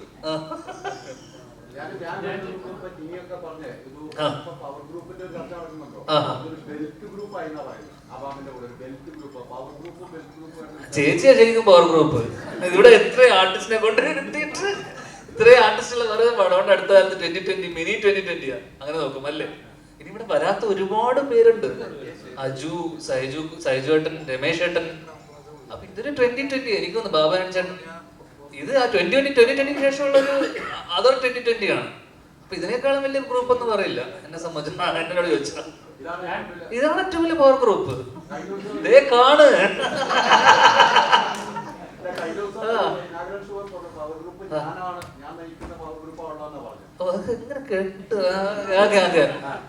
ഞാൻ പറഞ്ഞത് അങ്ങനെയല്ല. ഞാൻ പറഞ്ഞതെന്ന് വെച്ച് കഴിഞ്ഞാൽ ഇപ്പൊ കഴിഞ്ഞ കുറച്ച് വർഷമായിട്ട് ഏറ്റവും കൂടുതൽ സിനിമ ചെയ്യുന്ന എണ്ണം നോക്കുമ്പോ ഏറ്റവും കൂടുതൽ സിനിമ ചെയ്യുന്ന ഞാനാണ്. അങ്ങനെ നോക്കുമ്പോ ഇപ്പം ബാബുവേട്ടനെ പറ്റി, കാരണം ബാബുവേട്ടനെ പറ്റിയൊക്കെ കുറെ ഇത് വന്നല്ലോ. അപ്പൊ എന്ന് വെച്ചാൽ ഇവർ അവസരം ഇല്ലാതാക്കുന്നു എന്ന് പറയുന്നുണ്ടല്ലോ. അപ്പൊ ബാബുവേട്ടനൊക്കെ എന്റെ അറിവില് ഞാൻ വല്ലപ്പോഴും ബാബുവേട്ടനെ വിളിച്ചിട്ട് ബാബുവേട്ട നമ്മളൊരു പടമുണ്ട്, പരിപാടി ഉണ്ടെന്നിട്ട് ബാബുവേട്ടൻ ഞാൻ വിളിച്ചിട്ട് നമ്മുടെ സിനിമകളിലൊക്കെ ഭാഗമാക്കാറുണ്ട്. അപ്പൊ അവരൊക്കെ എങ്ങനെയാണ് മറ്റുള്ളവരുടെ അവസരം ഇല്ലാതാക്കുന്നത് എനിക്ക് മനസ്സിലായിട്ടില്ല. എന്നുവെച്ചാൽ പവർ ഗ്രൂപ്പിന്റെ ആക്ടിവിറ്റീസ് എന്താണെന്ന് ഇതുവരെ എനിക്ക് മനസ്സിലായിട്ടില്ല. അപ്പൊ ഇങ്ങനെ ഒരു പവർ ഗ്രൂപ്പ് ഉണ്ടെന്ന് റിപ്പോർട്ടിൽ പറയുന്നു. പക്ഷെ എന്തൊക്കെയാണ് ഇവർ ചെയ്യുന്നത്? അവസരം ഇല്ലാതാക്കലായിരിക്കുമല്ലോ പ്രധാനമായി ചെയ്യുന്നത്. അപ്പൊ ഞാൻ നോക്കിയപ്പോ ഏറ്റവും കൂടുതൽ സിനിമ ചെയ്യുന്ന ഞാനാ. അപ്പൊ ഞാനായിരിക്കണമല്ലോ. അപ്പൊ അതെ, അങ്ങനെ നോക്കുമ്പോ ഞാനായിരിക്കണം അവസരം ഇല്ലാതാക്കുന്ന ഒരാൾ. അപ്പൊ ഞാൻ വെറുതെ ഒരു തമാശ വേണം പറഞ്ഞാണ്. കാരണം അങ്ങനെ ഒരു ഗ്രൂപ്പ് ഉണ്ടെന്ന് നമുക്ക് ഹേമ കമ്മിറ്റി റിപ്പോർട്ടിൽ പറഞ്ഞിരിക്കുന്ന പല കാര്യങ്ങളിലും സത്യാവസ്ഥയുണ്ട്. അവർ അനുഭവിച്ച ദുരനുഭവങ്ങളൊക്കെ തന്നെയായിരിക്കും അതിൽ പറഞ്ഞിട്ടുള്ളത്. പക്ഷെ ചില കാര്യങ്ങളോട് നമുക്ക് കേട്ട കാര്യങ്ങളോട് നമുക്ക് യോജിപ്പുള്ള കാര്യങ്ങളൊന്നായിരുന്നു ഈ പവർ ഗ്രൂപ്പ്. കാരണം എന്റെ അറിവിൽ അങ്ങനെ ഒരു ഗ്രൂപ്പോ അങ്ങനെയാണെങ്കിൽ ഇവിടെ ഫേവറേറ്റ്സ് ഒക്കെ ഉണ്ട്. നമ്മളിപ്പം ഒരു സമയത്ത് വിനീത് ശ്രീനിവാസിന്റെ ഗ്രൂപ്പ്, ആഷിക്ക ഒരു ഗ്യാങ്, അങ്ങനെ ഒരു ഫേവറേറ്റിസം അല്ലെങ്കിൽ അങ്ങനെ ഒരു സംഭവം ഉണ്ട് എന്തായാലും എന്തൊക്കെ പറഞ്ഞാലും. അല്ലാതെ അതിന്റെ മുകളിൽ ഒരു പവർ ഗ്രൂപ്പ് എന്ന് പറഞ്ഞൊരു സാധനമൊന്നും ഇത്രയും കാലം എന്റെ എനിക്ക് മനസ്സിലായ സംഭവം എന്ന് വെച്ചാൽ ഈ പവർ ഗ്രൂപ്പിൽ ചിലപ്പോൾ നമ്മളും ഉണ്ടാവാം. നമ്മൾ പോലും അറിയാതെ ചിലപ്പോൾ നമ്മൾ മറ്റുള്ളവരെ, ഇപ്പൊ ഞാനും ധ്യാനും ഫ്രണ്ട്സാണ്. അപ്പൊ ഞാൻ പടം ചെയ്യുമ്പോ ധ്യാൻ മതി, അപ്പൊ അവിടെ വേറെ ഒരാളുടെ അവസരം പോകും. അപ്പൊ നമ്മൾ പരമാവധി എന്താന്ന് വെച്ചാൽ കൺസിഡർ ചെയ്യും എല്ലാവരും. അത്രേ ഉള്ളൂ. അതിനപ്പുറം അതിനൊരു ഗ്രൂപ്പിസം എന്നൊക്കെ നമ്മൾ ആദ്യമേ പറയുമല്ലോ. Belt, Trivandrum belt, Kochi belt, മറ്റേത് ബെൽറ്റ് എന്നൊക്കെ പറയണ പോലെ ഇഷ്ടമുള്ള ആൾക്കാർ. ഇപ്പൊ നെപ്പോ കിഡ്സിനെ വെച്ചിട്ടാണ് ഏട്ടൻ വർഷങ്ങൾക്ക് ശേഷം ചെയ്തത്. എന്നുവെച്ചാൽ എല്ലാ മക്കളും ബിബിൻ ജോർജിനൊക്കെ വിളിക്കായിരുന്നു ധ്യാന്റെ ക്യാരക്ടർ ചെയ്യാൻ. അതിന്റെ അച്ഛന്റെ പേരെന്താ? ഇല്ല കൂട്ടാൻ പറ്റില്ല. അപ്പൊ ഞാൻ പറഞ്ഞ ആ രീതിയിൽ വിനീത് ശ്രീനിവാസൻ പവർ ഗ്രൂപ്പിൽ അംഗമല്ലേ അങ്ങനെ പറഞ്ഞു വരുമ്പോ അല്ലേ. എന്നുവെച്ചാൽ പുള്ളിയുടെ കുറച്ച് ആൾക്കാരെ വെച്ചിട്ട് ഗ്രൂപ്പിസ് എന്നും ഉണ്ടല്ലോ, എന്നും നിലനിൽക്കുന്ന എന്നാണ്. പക്ഷെ എനിക്ക് അപ്പോഴും മനസ്സിലാവാതെ പോയ ഒരു ടേം ഈ പവർ ഗ്രൂപ്പാണ്. എന്താണ് പവർ ഗ്രൂപ്പ് എന്ന് പറഞ്ഞ ഇതുകൊണ്ട് അവർ ഉദ്ദേശിച്ചതെന്ന് നമുക്ക് മനസ്സിലായിട്ടില്ല. അപ്പൊ അത് എനിക്ക് തോന്നുന്നു അവിടെ തന്നെയുള്ള പലരും പറഞ്ഞ കാര്യങ്ങളായിരിക്കും ഇങ്ങനെ ഒരു ഗ്രൂപ്പ് ഉണ്ടെന്നും. ഒരു പ്രാവശ്യം രാജിവെച്ചാണ് വീണ്ടും രാജിവെപ്പിക്കല്ലേ കമ്മിറ്റിയിലുണ്ടായിരുന്നല്ലേ? അത് നല്ലല്ലേ?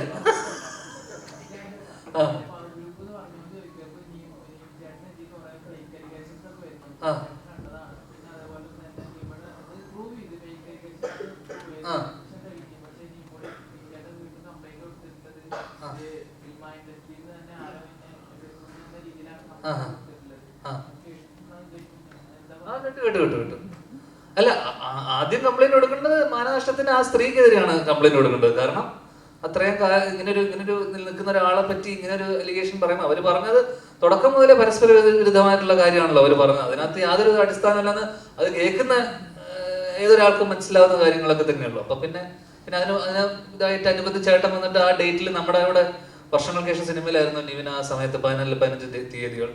അപ്പം അതില് ഒരു കാരണം ഇപ്പൊ എന്താ സംഭവം എന്ന് വെച്ച് കഴിഞ്ഞാൽ ശരിക്കും ഇതുമായിട്ട് ബന്ധപ്പെട്ട് ശരിക്കും മോശം അനുഭവം ഉണ്ടായിട്ടുള്ള സ്ത്രീകളെ ഒക്കെ വരുമ്പോൾ ഇവരെ പോലത്തെ ആൾക്കാർ ഫേക്ക് ആയിട്ടുള്ള ആൾക്കാർക്ക് ഒരു നമ്മൾ ഏത് വിശ്വസിക്കണം, ഏതാണ് ശരി ഏതാണ് തെറ്റെന്ന് പറയുന്ന പോലെ കുറെ എല്ലാവരും ശരിയാണെന്ന് പറയാൻ പറ്റില്ലല്ലോ.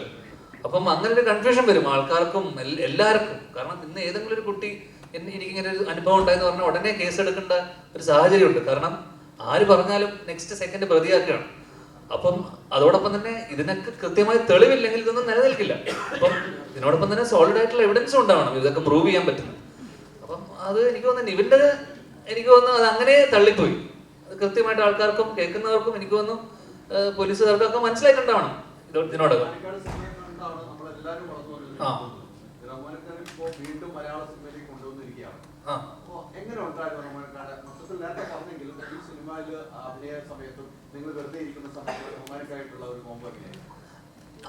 അതിനപ്പുറം എന്ന് വെച്ച് കഴിഞ്ഞാൽ ഇത്രയും റഹ്മാനിക്ക് ഇത്രയും ബ്രേക്ക് എടുത്താണോ എനിക്ക് ചോദിക്കണമെന്ന്. ഇത്രയും ഗ്യാപ്പ് എടുത്തതാണോ മലയാള സിനിമ അല്ലെങ്കിൽ ആണല്ലേ? മനഃപൂർവ്വം എടുത്ത ഗ്യാപ്പാണല്ലേ? കാരണം ഇക്ക ഹ്യൂമർ ചെയ്യുന്നത് എനിക്ക് തോന്നുന്നു കുറച്ച് കാലത്തിന് ശേഷം ഹ്യൂമർ ചെയ്യുന്നത്. അപ്പൊ എനിക്ക് തോന്നുന്നു ഇക്ക ഹ്യൂമർ ചെയ്യുന്നത് കാണാൻ അല്ലെങ്കിൽ അത് കാണാൻ വേറൊരു അഴകുണ്ടായിരുന്നു അല്ലേ? അതിന്റെ ഒരു സാധനം ഇതിനകത്ത് കാണും എന്തായാലും ഡെഫിനറ്റ് ആയിട്ടും. പിന്നെ ഏറ്റവും നമ്മൾ ഇതാക്കുന്നത് എന്ന് വെച്ച് കഴിഞ്ഞാൽ ഇപ്പൊ ട്രെയിലർ കണ്ട ആൾക്കാരൊക്കെ പറയുന്ന വെച്ചാൽ മമ്മൂക്കയാണ്. അപ്പോ ഏജന്റ് റിവേഴ്സ് ഗിയർ എന്നൊക്കെ പറഞ്ഞ പോലെ നമുക്ക് എടുത്തു പറയാവുന്ന ഇത്രയും സുന്ദരനായ നായകൻ എന്താ പറയണ്ടേ മമ്മൂക്കയ്ക്ക് ശേഷം അല്ലെങ്കിൽ മമ്മൂക്കയോടൊപ്പം തന്നെ നമ്മൾ സ്ക്രീനിൽ കണ്ടപ്പോൾ എനിക്ക് പല സീക്വൻസിലും ട്രെയിലറൊക്കെ കണ്ടപ്പോൾ മമ്മൂക്കനെ ഓർമ്മ വന്നു. അല്ലെ മമ്മൂക്കനെ സ്ക്രീനിൽ കാണുന്ന പോലെ ഒരു പ്രസൻസും അല്ലെങ്കിൽ ഇമ്പാക്റ്റ് നമുക്ക് പല ട്രെയിലറിന്റെ പല മൊമെന്റിലും. കാരണം ഞാൻ ഉള്ള സീനുകളിലൊക്കെ അല്ലാതെ ബാക്കിയുള്ള സാധനങ്ങളൊക്കെ കണ്ടപ്പോൾ ശരിക്കും മമ്മൂക്കനെ സ്ക്രീനിൽ കാണുന്ന ഒരു ഫീൽ ഉണ്ടായിരുന്നു. സ്വന്തം പടങ്ങളെ കുറിച്ച് ഓവർ ഷൂട്ട് ഉള്ള കാര്യം ഉള്ള പോലെ പറയുന്ന ഒരു ആക്ടറാണ്. ബാഡ് ബോയ്സിനെ കുറിച്ച് ഉള്ള പോലെ പ്രഷർ പറയാനൊക്കെ പറ്റുമോ? ഇല്ല ഞാൻ ഒന്ന് 4-5 ദിവസമേ ഉള്ളൂ ഞാൻ. പിന്നെ ഫെസ്റ്റിവൽ വരുന്ന സമയത്ത് സ്വാഭാവികമായിട്ടും ക്ലാഷ് ഉണ്ട്. നമ്മൾ കഴിഞ്ഞ വിഷു നമ്മൾ തൂക്കിയില്ല. അതുകൊണ്ട് ഈ ഓണം നമ്മൾ തൂക്കില്ലല്ലോ, അത് വിട്ടു. എല്ലാ തവണ നമ്മൾ വിട്ടുകൊടുക്കില്ല. കാരണം കഴിഞ്ഞ തവണ പരിപാടി നമ്മള് കുറച്ച് നാടകവും കുറച്ച് ഇമോഷണൽ സൈഡ് ആയിരുന്നു. പക്ഷെ ഇത്തവണ നമ്മൾ അതല്ല. ഇത്തവണ നമ്മള് കട്ട കമേഴ്ഷ്യൽ ഇതാണ്. അതിന്റെ കൂടെ നാടകവും ത്രില്ലർ ഒന്നും വരണ്ട, അതൊക്കെ സൈഡായിക്കോളും കുറച്ച് 3 ദിവസം കഴിയും. പക്ഷെ അപ്പോഴും ഒരു കാര്യമുള്ളതെന്ന് വെച്ചാൽ കൂടെയുള്ള പടങ്ങള് ഒന്ന് അടുത്ത സുഹൃത്ത് അലിസ്റ്റൻ സ്റ്റീഫന്റെ പടം, ആ വീക്കെൻഡിന്റെ അടുത്ത പടത്തില് ഞാനാണ് നായകൻ. അതുകൊണ്ട് തന്നെ എല്ലാവരും നമ്മുടെ സിനിമ മാത്രമല്ല ARM, കിഷ്കിന്താകാന്ഡം, അതോടൊപ്പം തന്നെ കൊണ്ടൽ, ഗാങ്സ് ഓഫ് സുകുമാരക്കുറുപ്പ്,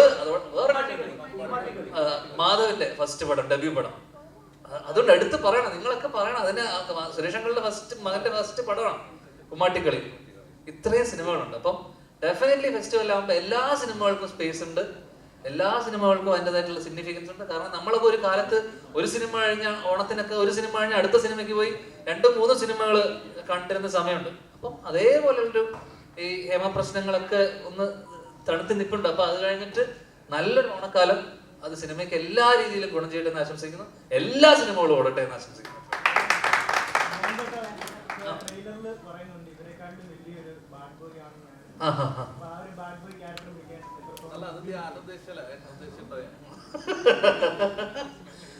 ഞാൻ ക്യാരക്ടർ ഒന്നും പിടിക്കാറില്ല, അറിയില്ല. ഞാൻ തലേദിവസം വന്ന് വേറെ പടത്തിന് വന്നിട്ട് അങ്ങനെ വന്നിട്ട് അടുത്ത പടം ചെയ്ത് പോകുന്ന ആളല്ലേ. അവർക്ക് പറയുന്ന സാധനം ചെയ്യുക പോവാന്നല്ലാതെ നമ്മള് പിന്നെ സാരം ഉണ്ടായിരുന്നു ഇവിടെ. അവൻ കൃത്യമായിട്ട് അവൻ എഴുതി വെച്ച എന്താണെന്നുള്ളത് അവൻ കൃത്യമായിട്ട് കാണിച്ച് പറഞ്ഞു തരുമായിരുന്നു. നമുക്ക് എളുപ്പമായിരുന്നു. അതുകൊണ്ട്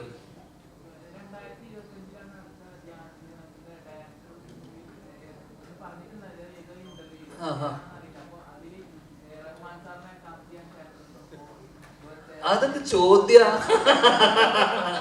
കാസ്റ്റ് ചെയ്യാൻ ഇക്ക ചെയ്യുമെന്ന് ചോദിക്കുക. ഇക്ക മലയാളം വിട്ടു നിൽക്കുക. അപ്പോഴാ ഒടിഞ്ഞ കൈയാണ്. അപ്പോ അല്ല, അതാ നമ്മളൊക്കെ ഇവരുടെയൊക്കെ ഡേറ്റിന് വേണ്ടി കാത്തു നിൽക്കുന്ന ആൾക്കാരല്ലേ നമ്മള്. അതുകൊണ്ട് ഇക്ക ചെയ്യാന്ന് ഇപ്പൊ വാക്ക് പറഞ്ഞപ്പോ എന്നെ പറയുന്ന സന്തോഷം.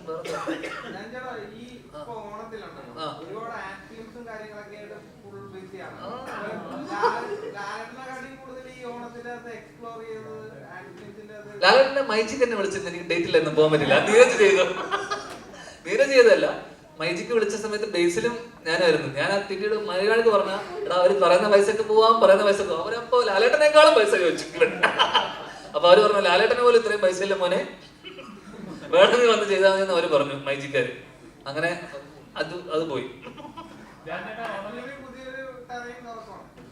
ഞാൻ ഡിജിറ്റൽ അല്ലേടാ, ഞാൻ ഇതിലോട്ട് ടിവിയിലോട്ട് വരാറില്ല.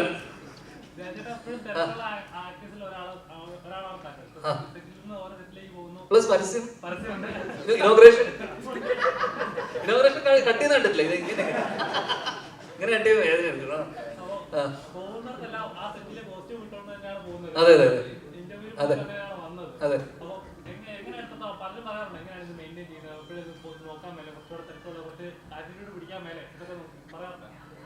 ഇതൊക്കെ പിടിച്ച സിനിമ ഇല്ലാതെ ആയിപ്പോയല്ലോ. എന്തിനാ ഇപ്പൊ ഉള്ളത് പോലെ പോട്ടേന്നേ, അതല്ലേ നല്ലത് അല്ലേ? അത് ഇവിടുത്തെ നമ്മുടെ ഇതിനകത്ത് നിന്ന് മാറിപ്പോകും. കൈ ഒടിഞ്ഞൊന്നുമില്ല. ലുക്മാൻ ഒരു പടം ഹർഷദ് എന്റെ ഉണ്ടയുടെ ഒക്കെ പുള്ളിയുടെ പടത്തിന്റെ ഷൂട്ടിനിടയിൽ ഒന്ന് ചവിട്ടിയപ്പോ തെറിച്ചു പോയി, റിസ്റ്റ് ഒന്ന് പൊട്ടി, സർജറി കഴിഞ്ഞു, പ്ലേറ്റ് ഇട്ടു കഴിഞ്ഞു. ഏതാ സോഫി ചേച്ചിയുടെ പടം ചെറിയൊരു ആക്ഷൻ ഉണ്ട്. പിന്നെ അതിനെ ഫോളോ ചെയ്യുന്ന 1-2 പടങ്ങളൊക്കെ ചെറുങ്ങനെ.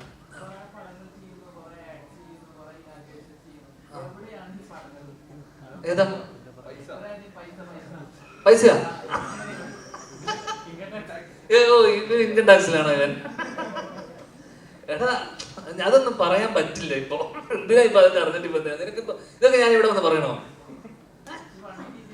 ആ പണ്ണൊക്കെ കയ്യിൽ വെച്ചാ മതി.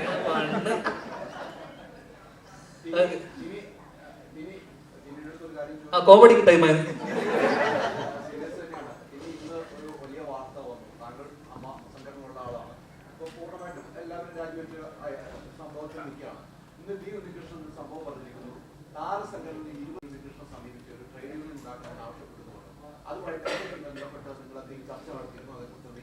എനിക്കിപ്പോ ഇവിടെ ഇരിക്കുന്ന 20 പേരെ കുറിച്ച് മാത്രമേ അറിയാൻ പാടുള്ളൂ.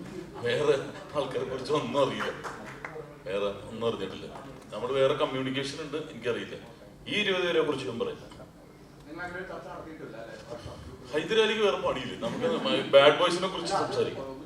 അല്ല ഇതിനകത്ത് ഹൈദരാലി അഭിനയിച്ചിട്ടുണ്ട്, അത് അറിഞ്ഞോ? പറഞ്ഞില്ലേ? ഹൈദരാലി ഇത്തിരി അകന്നിരിക്കുന്ന അവിടെ വന്നിട്ട് ഇങ്ങനത്തെ ചോദ്യം, ഒരു കസേര ഇട്ടിട്ട് അവിടെ ഇരിക്കാന്നുള്ളത്.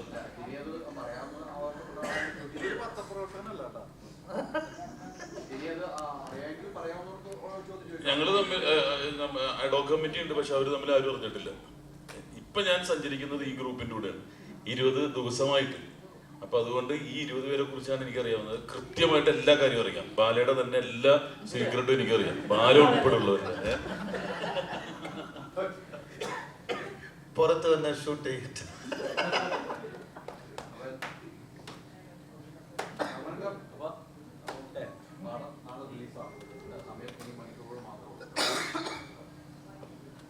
ചോദ്യങ്ങൾ കഴിഞ്ഞെന്ന് വിശ്വസിക്കുന്നു. അപ്പോൾ നാളെ സെപ്റ്റംബർ 13-ാം തീയതി ബാഡ് ബോയ്സ് റിലീസാകുന്നു. അബ്ബ മൂവീസ്, ഉമർ ലുലുവിൻ്റെ ഒരു ഫൺ ഫിലിം. സോ നിങ്ങളെല്ലാവരും സിനിമ കാണുക, പ്രോത്സാഹിപ്പിക്കുക. Thank you very much. Thank you.